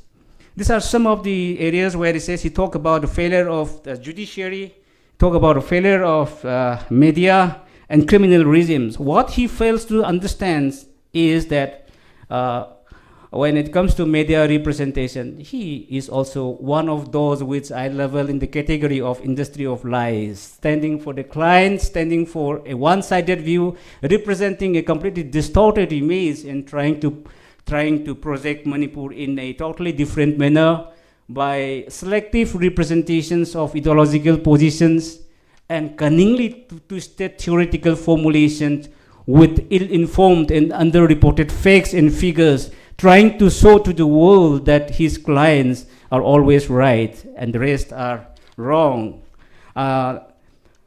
These are some of the observations I would be saying. And finally, my concluding remark is that men like Prashant Bhushan, with lots of fame and all, should come down from these one-sided perceptions, rather stand for neutrality if he thinks that there should be solutions in Manipur. Now, Biren has gone, something which he had liked at all, and we have to see how and towards which direction India has to deal with the Manipur question. The situation still is under observations. It's an incubation phase. It may explode, it may not explode, but we will have to wait and see. But Manipur ki Baat, there is very little thing to learn from men like panelists like Prashant Bhushan, but he should come out with change for a durable order in the disturbed Manipur. And when I think I should wind up here, it's not genocide as he pointed out, and well, I am sure he will have a second thought next time when he appear for a complex situations like Manipur. Thank you all. Thank you very much. Now we have the last speaker, Kuraisa Matoba. He is the convener of Cocomi. In his introductory remark, Kuraisa Matoba had clarified that Cocomi is not an organization representing Meitei. It represents the entire 34 communities of Manipur. It represents the soul and heart of Manipur. I think, please carry on, Kuraisa, please your time. Yeah. Thank you, Mr. Moderator. And with due regards to all the esteemed panelists, invitees, delegates, Imam Maipakpi leaders, and everyone present in this room, media persons. My take is on Mr. Agnostos Theos. And before coming to him, we need to understand how this event has been organized. But we had no clue how this event has been organized, because the very promotional posters that they have been circulating in different social medias, it doesn't mention any name of organizers. So there seems to be a deceiving attempt to represent something else and try and do something else. So that is a very important issue or concern for everyone, that who organized what event, on what objective and on what purpose. But as per our research, our very limited research capacity, we feel that the entire coverage have been telecasted in a YouTube page endorsed by KSO Delhi and NCR. And the logo of the organization, it seems the logo of their organization are also on the screen. So we feel that this event, the very event that held in New Delhi, was organized by KSO Delhi and NCR, represented by Mr. The person whom I'm going to take on, Mr. Agnostos Theos. So I think it is very insignificant for us to observe and discuss on this person, Mr. Agnostos Theos, because he just don't have any credibility in the larger national platforms or state platforms or anywhere where he has any significant role to play. But over the course of time during this crisis situation in Manipur, we have seen him in some of the couple of interviews where he was trying and narrate his own idea of understanding, which seems to be quite significantly influenced by those groups who are on the other side of the this crisis. So, but if we go and look back in his other interview, he already has taken his position. And the way the event has been managed, we are quite confirmed that Mr. Agnostos Theos is a representative. He is a kind of informal representation of KSO Delhi and NCR, and they are trying to project an event which looks like neutral, but taking the credibility or the advantage of those personalities who are on stage, giving their viewpoints. Many of them were eminent personalities of the country, and whatever they say could have a very credible points, whatever they make among the general larger population of the country. So that's what they try and use the platform. Well, coming to the point, what he has met, as he being the most active host during that event, we thought that we also need to rebut some of his views, which are quite unfounded and seems to be quite vested interest. Number one, the first point he made in his opinion is that the arms were, he often used the word handed overs, arms being handed over, handed overs of arms. He has used it several times. He never say that looted arms. The whole country is saying looted arms, but Mr. Agnostos Theos says it's a handed over of arms. But I think if it's handed over of arms, then the first instance of handing over of the arms happens to be in Churachandpur. We have seen the video. First looting also happens to be in Churachandpur. We have seen the local gun house being looted, and CCTV footage were completely coming out on viral. So, and there were also instances where the local youths were trying to loot their arms from the armed courts somewhere in Bishnupur district. I think one of the attempting looters or the attempting arms looting attempting youth were also being shot at. So if that incident happens to be an handing over of arms, people would not have died, which means that the word that he's using, the term that he's using is completely more of his narrative is more of a propaganda rather than an academic debate where you have any substantial basis to justify what you are saying. So the incident that had happened across the state of looting arms was very spontaneous, and nobody was expecting that, and it was never a handing over of arms. We cannot simply conclude in that one.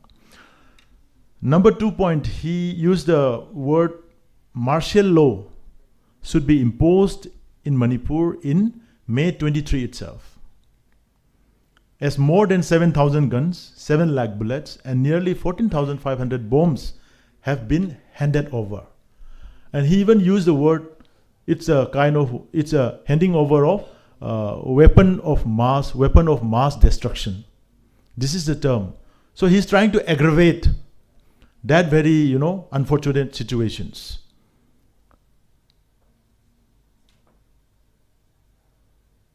In her next point, he said, our armed forces are now at risk and already losing their lives because of these guns.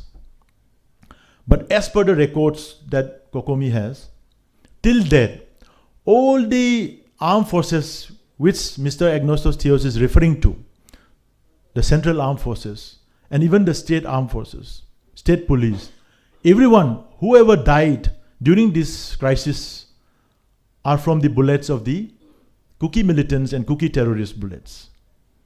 Not a single armed forces died from the bullets of village volunteers that belongs to the Meitei groups. So what he is trying to justify is completely opposite. He is trying to justify that the looted arms are being handed over by the state to particularly to the Meitei Lipun and Arambai Tengol. He has mentioned it. But the losing of lives, armed forces lives, was from the bullets of the other side, from the Kuki militant terrorist groups. So he's contradicting himself in this line. Then he also claims that Arambai Tengol is now openly, proudly and publicly opening branches across the country. First, he tried to label the looting of arms as a kind of, handed over arms. And he fixed the responsibility to Arambai Tengols and Meitei Lipun as 90% of the arms being, looted or handed over to them. Then he come into the point that Arambai Tengol has already started opening branches in mainland Indian states. And he has repeatedly written a letter to concerned state like West Bengal, Chandigarh and New Delhi. And he said there is no response at all. But there isn't supposed to be any response because Arambai Tengol are not being labeled or considered as a terrorist groups. They are cultural activists at one point of time. Because of the compelling situation, they have to volunteer themselves to defend the vulnerable villages and their own relatives and keen ones. There was a circumstantial compulsion that led them to hold up arms, whether it may be lawful or unlawful.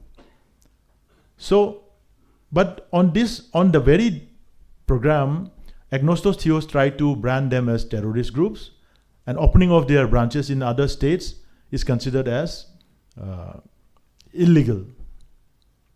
But on the contrary, let's come into, if we look at the president of KSO NCR Delhi, Mr. Paujaku Guite, who was also taking part in that event during the interactive session.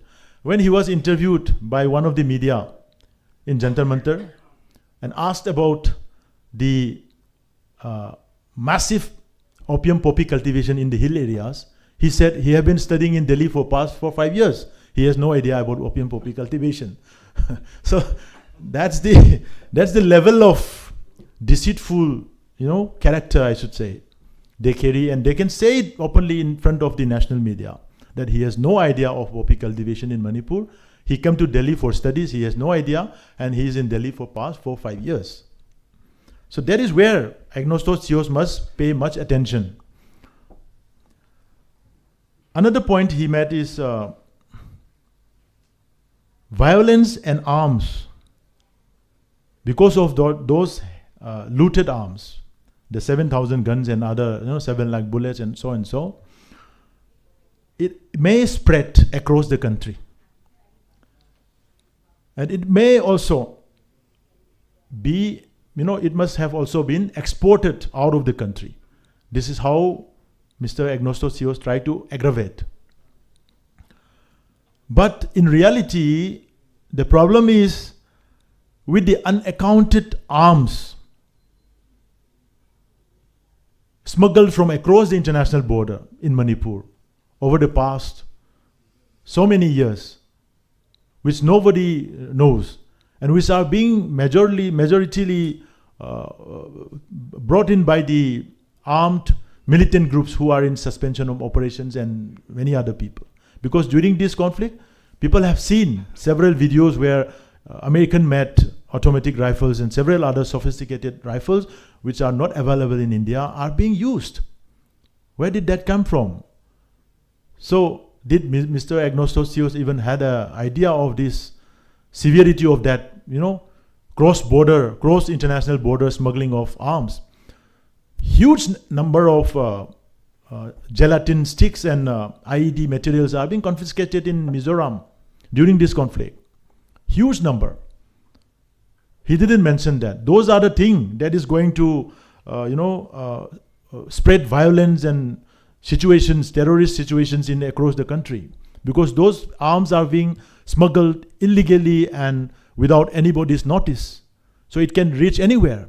But those arms which are being taken over from the arms code during the conflict by the local youths are maybe still confined in this valley because there is no other means to take it beyond the state. You don't have a route. You cannot go by air taking all sort of ammunitions and automatic rifles.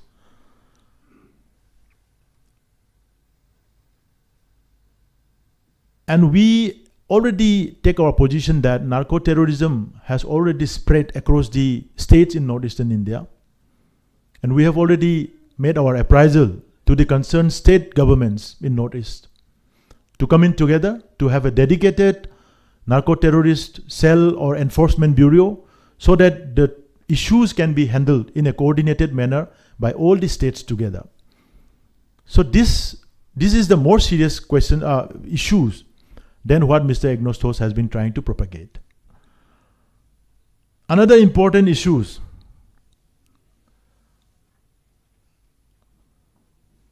He was justifying the imposition of president rules in Manipur. He even said that president's rules should be imposed right from the day one. But we feel that endorsing president rule over a popular elected government, endorsing president rules in a democratic state where parliamentary democracies are at its function, it makes no sense at all because these are martial laws. And Manipur already had a bitter president rules in the past, and we have experienced a very traumatic and very unfortunate events that has already taken place in the past. So Manipur people, including across party line, the Congress party president, the legislators of Manipur State Assembly, the civil society groups, the senior political activists, and many other, everyone was against president rule in the state. But even if it's against the interest and appeal of the entire population, the government of India still decided to impose president rule, justifying it through a very, designed or anticipated kind of political instability, which we feel that everything has been pre-planned and, to just justify the circumstances to impose president rules in the state. So in a democratic state or in a democratic country, president rules can be only justified when there is an external aggression and there is a national emergency. Otherwise, if you have a popular elected government, popular elected legislatures with absolute numbers, there is no room for president rules at all.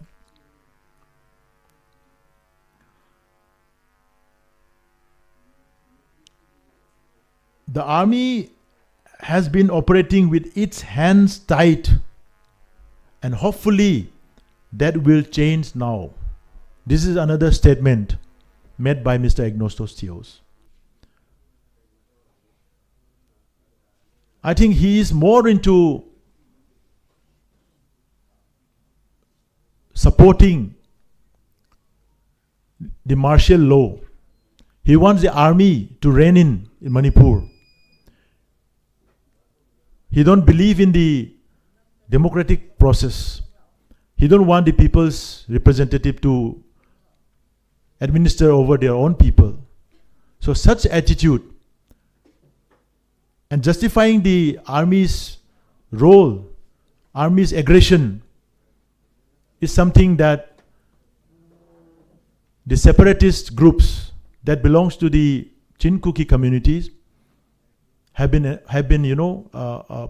pursuing for the past 2 years. And it is in the same line Mr. Ignostos Theos is trying to pursue. In the latter part of his narration, he identified himself very clearly. Maybe it's out of, his subconscious state. While he was trying to quote the Solicitor General of India, he identified himself that the solicitor stated in court, Lordship, this is a Sikh gentleman, Sikh means the Punjabi Sikh gentleman with a Christian name, runs a business chamber and lives in Pitampura. He was quoting the statement of the Solicitor General giving in the court, but he's introducing and identifying himself that he is a Sikh Christian, he runs a business chamber, he lives in Pitampura. So the Solicitor General said he has no locus to issue any or to ask any questions or to show any concern in relation to the state of Manipur. We also feel the same, as I told you in my first part, that Mr. Ignostos Theos has no credibility at all to discuss on Manipur. If he is taking position, if he is being a neutral citizen of the country, he can have a very holistic approach and he can appeal to both sides of the community to settle down, to come in a process of reconciliation, to come in a process of dialogue, whatever. But he has already taken his position in his previous interviews. He is now representing the KSO Delhi and NCR, and now he is identifying himself as he acknowledged and he introduced himself that he is a Christian. He runs a business chamber in Pitampura and lives in Pitampura. So where is his locus again? We want to ask. And how come he could, organize that event without even having any, responsible organizers to take the responsibility of that event? And lastly, but not the least, I would like to conclude with these points that we are trying to, initiate such kind of engagement, maybe in the form of rebuttal, maybe in the form of reviewing, because over the past 21 months, many of the mainstream media channel, many of the people, if we go through the timeline of the events that started on 3rd of May, if you look at the timeline of event and the activity that's going on across the WhatsApp groups that belongs to those separatist groups, it is quite evident that everything was pre-planned, premeditated, and many of the national medias are being engaged in advance to pursue their agenda. And it took almost 20 months for us to, realize and take decision that such kind of misinformation and disinformation campaigns needs to be tackled, handled, so that some sense of truth, some sense of reliability should prevail, so that every concerned citizen of the country can take the can help themselves in taking judicious decision. Thank you. Thank you, Athoba. Now we come to a very important part of this session. We will have an interactive session. I shall be requesting our esteemed guests to raise questions, to point out to the person they are raising the question. And we all know you because you are all esteemed persons, but for the convenience of those watching online, I shall be requesting those raising questions to identify themselves, so that people who are watching online, they will be benefited. So But they will not be directly answering all the questions at one time. They will note down the questions, and after they note down the questions, all our esteemed panelists will give the reply one after another. So the session is, and I think our esteemed guests will not mind a cup of tea also. Thank you. Okay. Mm.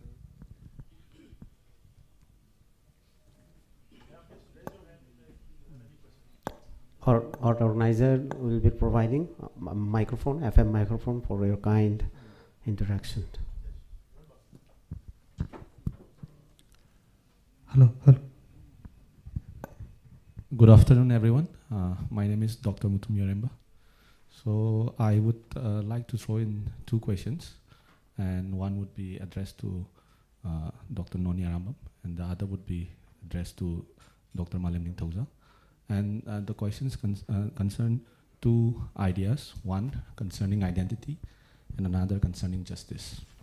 So in terms of identity, I think Dr. Noni has quite briefly spoken about it as well. But if we look into the times that we live, that is the 21st century, I think the identity politics is here to stay.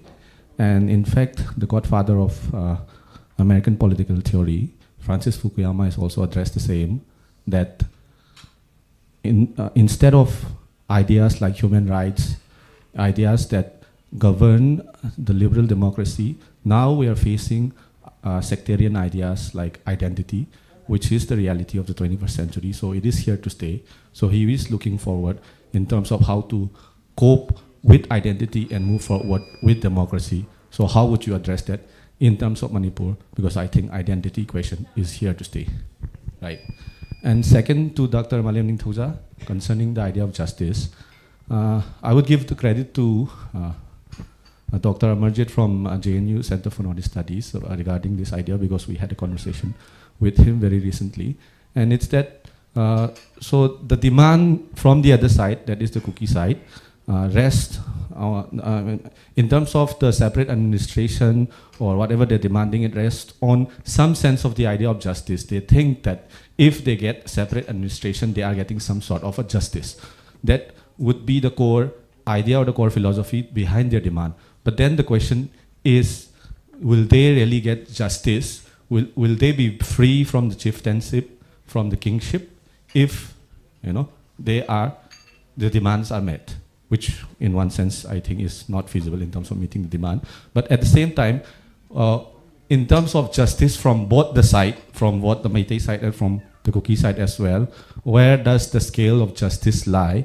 Is it in terms of accountability of who was responsible, in terms of who was heading the government, or is it about who was holding the guns, or is it about who are instigating? Where does the scale of justice tip? So that would be the second question. Thank you. I think all are requested to ask questions which are related to today's event, which are not related to some other events due to paucity of time. And for the convenience of our IMA and others, thank you. Next question, please.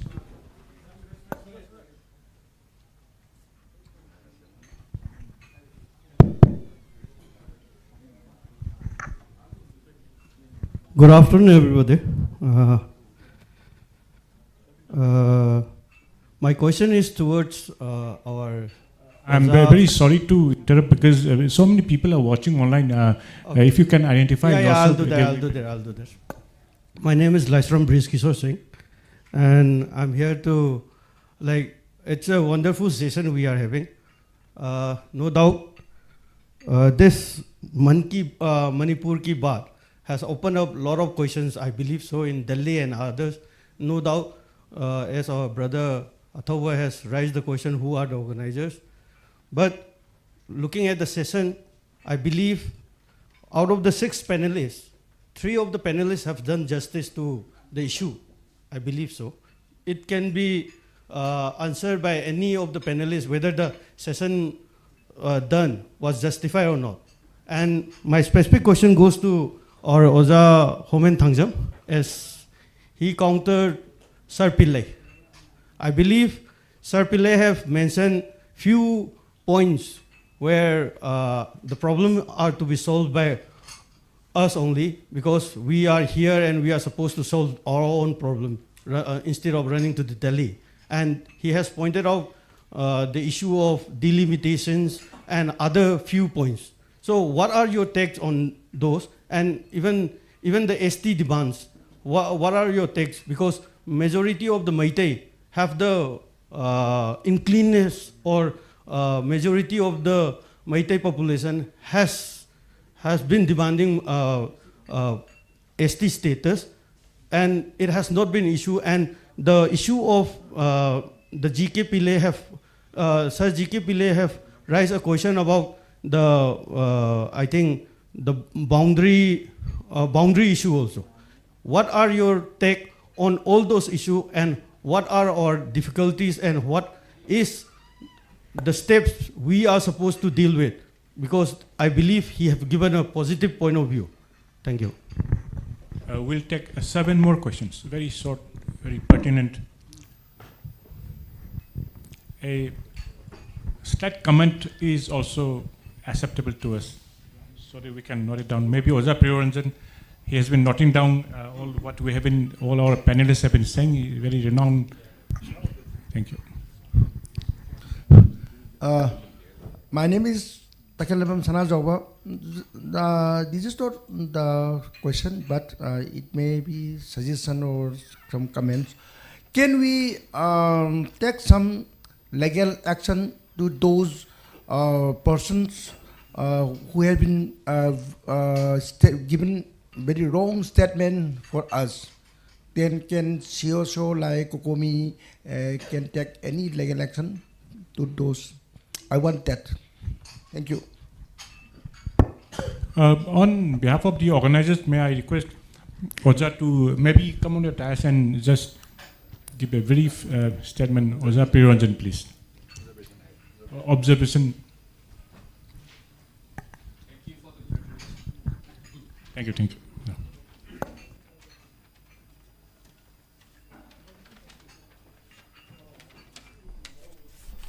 Mr. Moderator, ladies and gentlemen, may ampun pukoramjari. I think this Manipur, should we say, conference is good for everybody.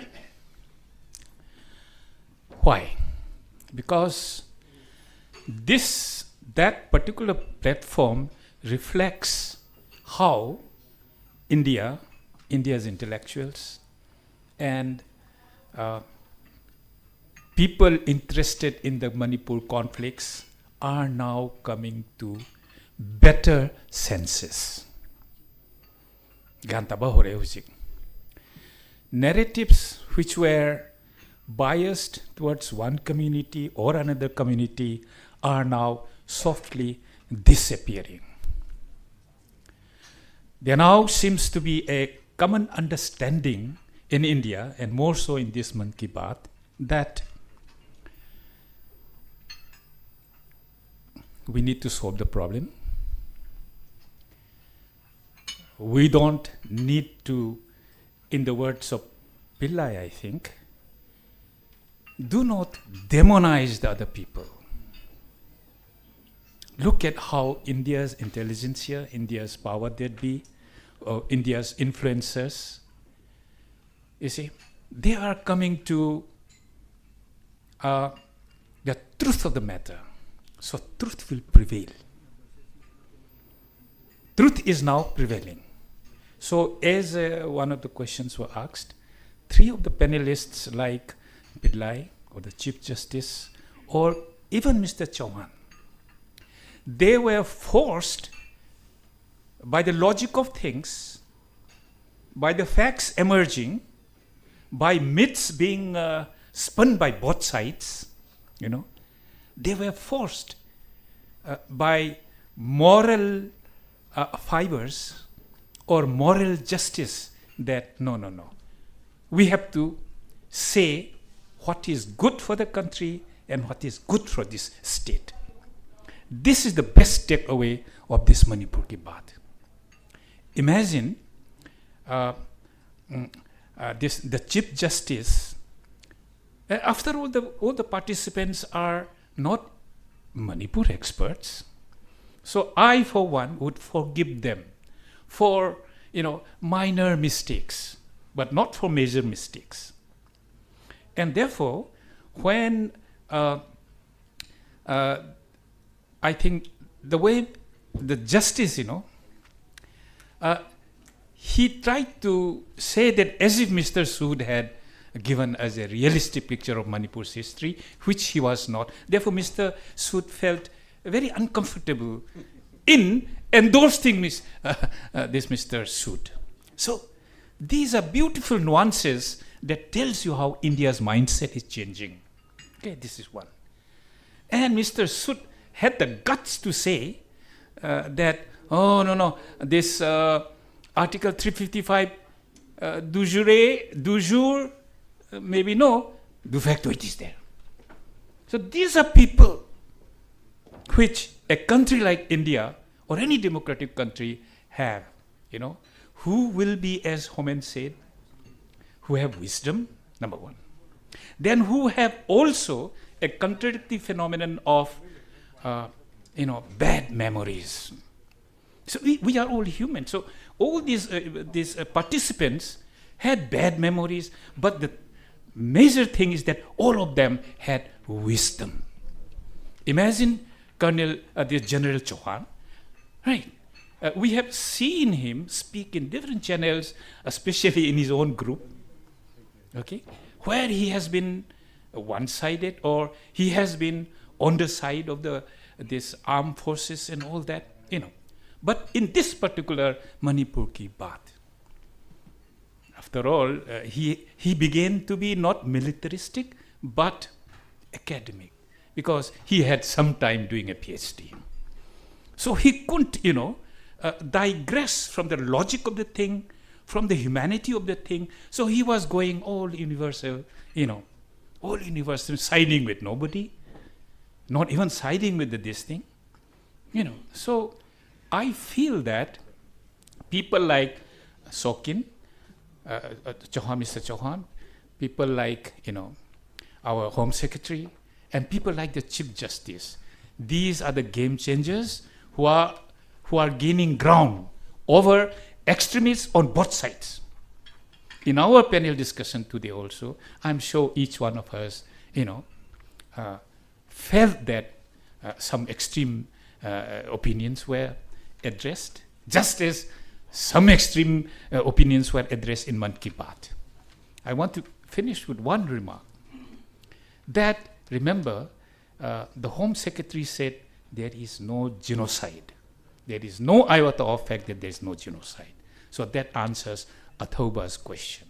Whether even this, this conclave could be also accused of Cocomi, organizing it, just as Keso organizing it, I don't know. Both of us are liable to these accusations of biasness pleading for each other. I think in India, at least in the journalistic circles, as well as in the intellectual circle, you see, we are coming to their senses. It's time for us to pick it up and work for a solution, a dialogue. And as for last of all, the President's rule, do we endorse President's rule or do we not endorse President's rule? And I think Athoba was also in a dilemma. Do we look at the President rule, in terms of justification or in terms of a contextual situation where it just had to be there and India government feels that it is constitutional. So what lies before Manipur now is not questioning the legality or the constitutionality of the President's rule, but trying to, make the best out of it so that our highways are, made free. Okay? So the best of it, because we had a political failure in our political parties who cannot elect a chief minister. So it is contextual. So to me, as a senior citizen, I think as senior citizens in India all over, we are realizing we are the ones who can solve our own problems. Let's solve our problems. Let us get the best out of everything. Let's move forward, not backwards. Thank you. Oh yes, one more thing. I'm sorry. This about that population. I was just making a back of the envelope calculations. Unfortunately, and I'll not go into the details. But what I found is that it's not 14% or 16%. When I made a calculation, look at this. Between 1881, this 1981 census and 1991 census, the rise in population was 66%. That is a growth rate of 6.6. That is it. Then within 91 and 2000 also there was a 3.6 rise. Okay, so what it means is within these two census periods, 91 and 2001, there was a rise of cookie population by 108,000 in 1991, and in 2001 there was a rise of 98,000. 2 lakh rise in a sudden rise. That is where the problem is. That is where the migrations have come in.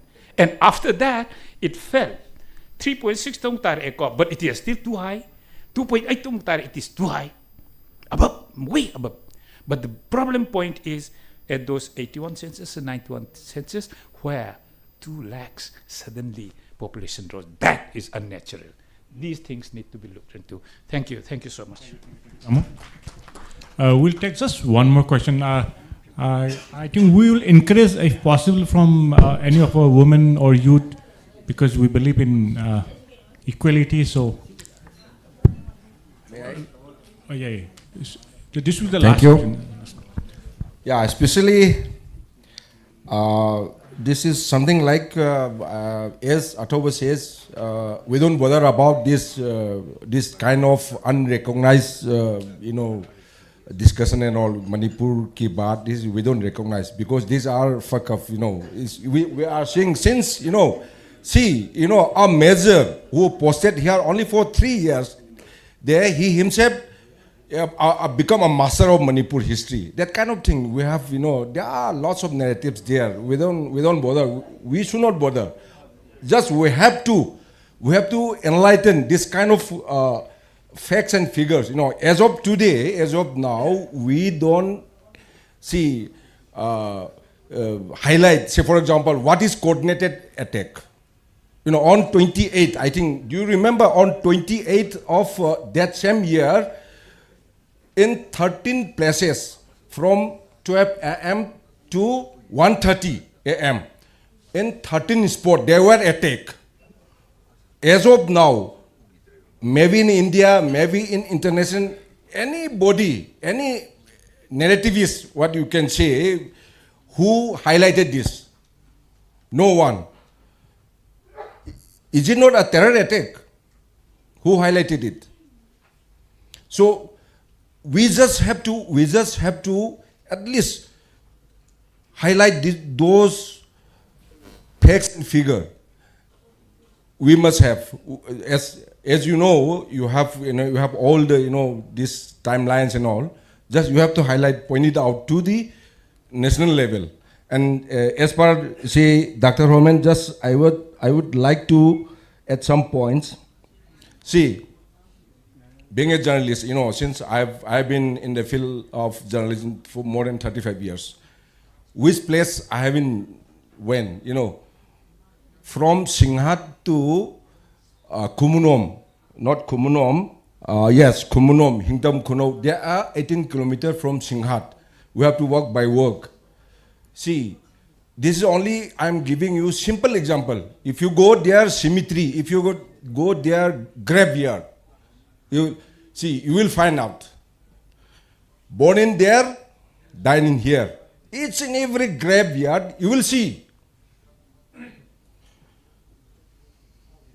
What is the evidence of this immigrant? This is proof that. See, born in 1958 there, inside Myanmar, dying here, grave here. That kind of thing you have to collect it. There are lots, even in Indo-Myanmar border in More, you will find it. Lots of, just I'm taking only this simple example. See, Khumunom, Hingtam Kuno, Hingtam Kulen, Haijarang, if you go anywhere, you will find it. Then again, one Yamung Nimai, see, talking about your census report. It's a very, funny part. You know Uripok. I'm from Uripok, and basically just I forgot to introduce myself. I'm Retd Luang. I'm Vice President of Uripok Upon Maloof. I'm resuming our census report. Yamu is very interesting. Uripok don't have any scheduled tribe pocket. There is any pocket there in tribal village in Uripok. But 33, I think 33% of scheduled tribe voters there in Uripok. I think in the year, which year they have already make a quota for ward commissioner. Even this year also they tried. We, Uripok, we fight to the even court, even Mahot Minister also. We just ask, we challenge where they're from. So you're talking about 2011. We are talking just recently. We don't have any tribal pocket. Of course, in Imphal, there, Kakulong is there, Kesamthong is there, so many tribal pockets there. But in Uripok, we don't have any tribal pocket there. But 33% of the entire Uripok voter, from where they come from, we don't know. You see, there are lots of villages, I think Athavu might have known, they are in just after the Langol village. There are so many tribal pockets comes up. That also not recognized by the government, but they themselves call they're putting even holding also. And just you might have seen, if you go from Lamphel police station toward the Caesar hospital, you might have seen a long big banner there. What you call Saitu village, something Kaungpi district. There also we challenge to the court and it's withdrawn. That part happened. And again, say about,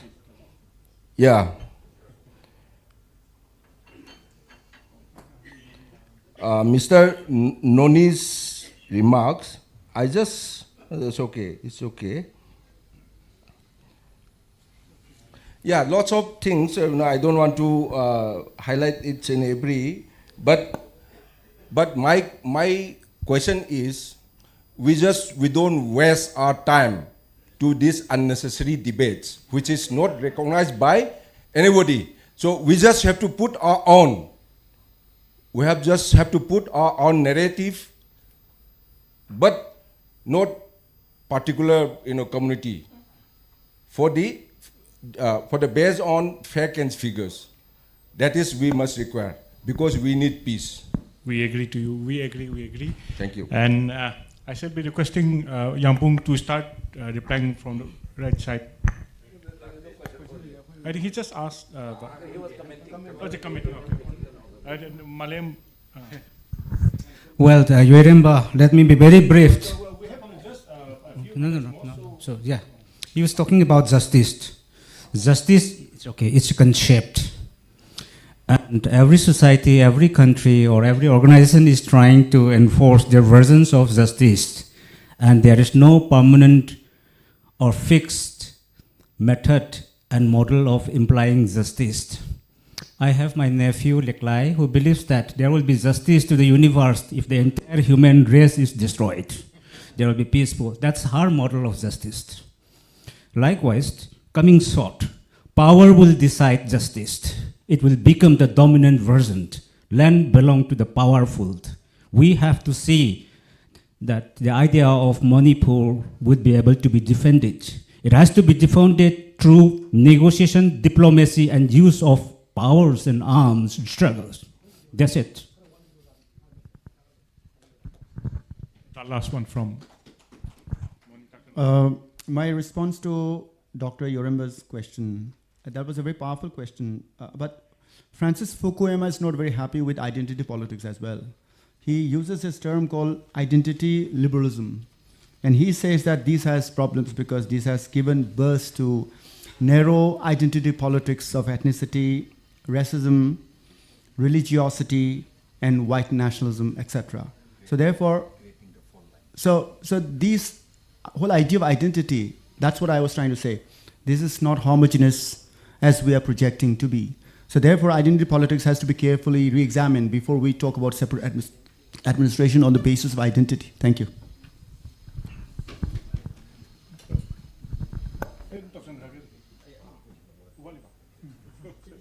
Last one.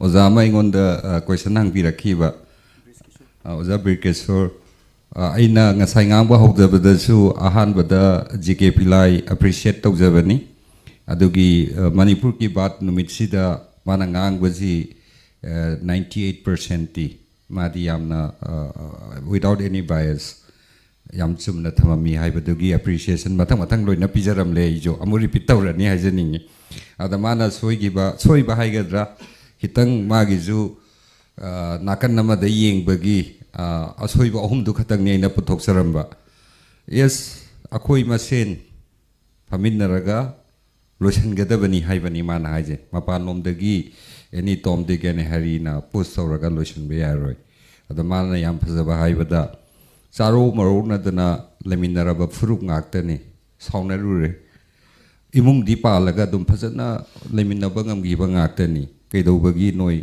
masen wari sanaraga solution porok pangamoi doino haibani ahan namadawni yam phajana mana thambi makha tarak padasu mana hairiji kari no delimitation tawgadabani Nagaland Manipur khatanga hawre tawdribaje yambana aduna tawdabagi mangjabasina kari no political representation den samnai kanda androgi ji sum yengbada achingi ga de khoi ngangna giroise loi mayam jegi ngasi bauta whole statehood ki matungdagi hujik phawbada andro chakpa haibatare loi vodka gi phase only 3 times atei duna maitei pangana moraka gi perhaps delimitation la ati moi gi so on chakpa loi andro gi ama hena phangba yabagi mohongum laktoi neba then atu nataba GK Pillai na haibada phajaba mayam amani khoi jolo yaninge haijini yes border gi duzuma yam phajana hairi duni national security gi issue mala bani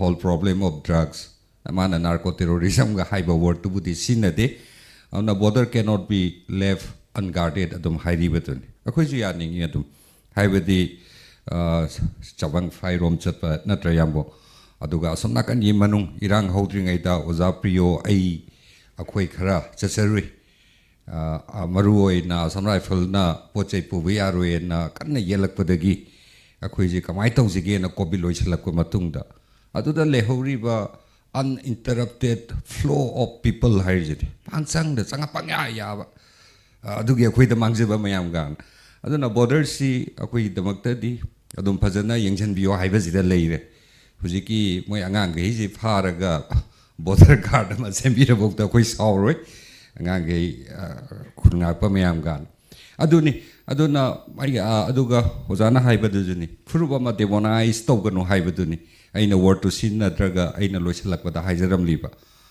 akoina mi furup tu cookie loina mak narco terrorist naite but huji leiba fight sisu khulai paiba makoi militant sing ga khanabani aduga hendi irang thol leiji kanana no sigi khulai pairaba mayam jigi supporter mayam nani haibani so we are not demonizing the whole cookie community we are not calling them narco terrorists but Cocomi na jutum magi official stance thamjariba tu ne only the armed wielders militant terrorized story ba adugum ngaktan ana matamju leitrabani na khoi gi chair gi ju matam amta pizage na ai tamako pidong pizari one last remark from Miraz.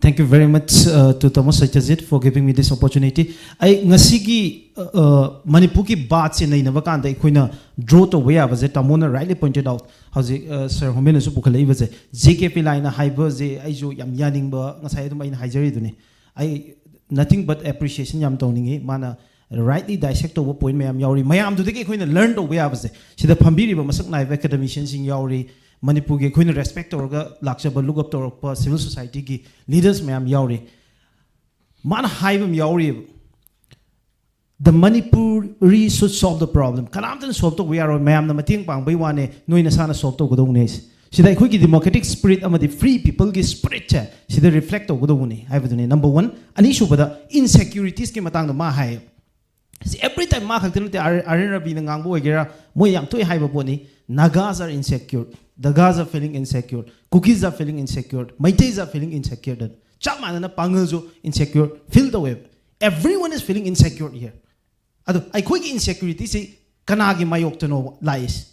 Maitais are feeling insecure against the Naga, against the Cookie, the same vice versa. Every community is feeling insecure against one another.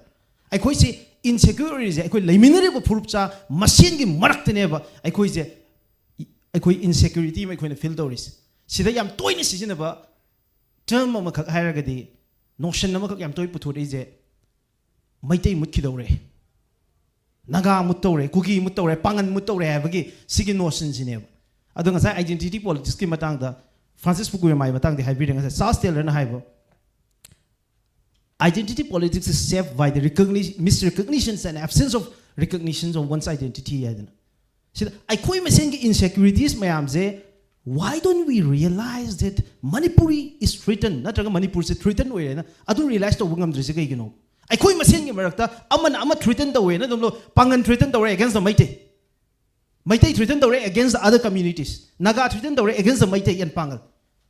Why don't we realize ourselves that the entire Manipur is threatened? I quite civilization is threatened way. I quite aspiration and interest is threatened way. Haibagi, aduki scenes, I couldn't realize to Wungamdrisika, you know, seen it. Seen it, Jake Pelagi, Magi, whole speech, the couldn't draw to Weava, Potamadi, I don't know, at least I could immaturity, my arms, the Kitan Hegalakanda, all the sectarian forces, all the communally vested, as in the Punamakse, Luya Namdaraga, idea of Manipur, they could believe to Adu idea of Manipur, the fight of Wumchang. Thank you very much. Thank you very much. I will briefly summarize what our esteemed panelists have spoken today. First of all, Dr. Homen Thangjam, he raised the issue of national security issue. He discussed about the Manipur problem. He tried to show that Manipur problem is not a Manipur issue, but is it a national issue? It should be a concern of the entire nation. And he also raised the issue of some people are spitting venoms on the communities of Manipur, like the Maitis, and they are giving some wrong adjectives. They are giving some they are destroying churches and all. He clarified on those issues, and he also tried to give a brief report about the fact that the Maitis, among the Maitis, there are Christians, there are Maitis, there are Hindus, even Buddhists also. Then about relief camps also, he gave a very good account of relief camps. And I would like to remind that the relief camps which the speaker was mentioning in Delhi, in Churachandpur, the former governor of Manipur, Anusha Uke, had visited the relief camps frequent times. The governor, the head of the state herself, went to the relief camp, and she showed to it that every person, man, woman, children, they got all the benefits that the government of Manipur was giving. And so there was no issue. Every person is getting what they deserve. Then Jambung Nimai briefly gave about the historical faults, and he also tried to clarify some of the misconceptions. Like, for example, people say the British India divided Manipur in such a way that only the Maitis live in the valley, whereas the tribals live in the hills. It is not so. And he also gave a brief details about the NRC, about the census, the developments, and about the immigration from our neighboring country. About border fencing also, he briefly mentioned. Regarding border fencing, I would say that there are different types of border fencing. I will just, in Manipur, we have a single layer border fencing, and the Assam Rifles is deputed there to fence our border, and different battalions, for example, the BSF do the border protection work in Pakistan, whereas in Manipur it is the Assam Rifles. Whereas in Manipur it is company based. And even though the government says that about 30 kilometers have been fenced, it is less than 9 kilometers at the ground level, and it is a single layer fencing. Anybody can jump in. It is not a rather fence. Then he mentioned about Khamenlong, where we saw large number of villages coming up, and unfortunately, if we look at the data, Yambung Gap, most of those people, they belong to a particular community, and they came from, if we are correct, from our neighboring country. And Yambung also briefly mentioned about the land laws, the inaccuracies in some of the data. And Dr. Noni gave a very good assessment about land, the inequity. He gave very theoretical and practical aspects of the discussions.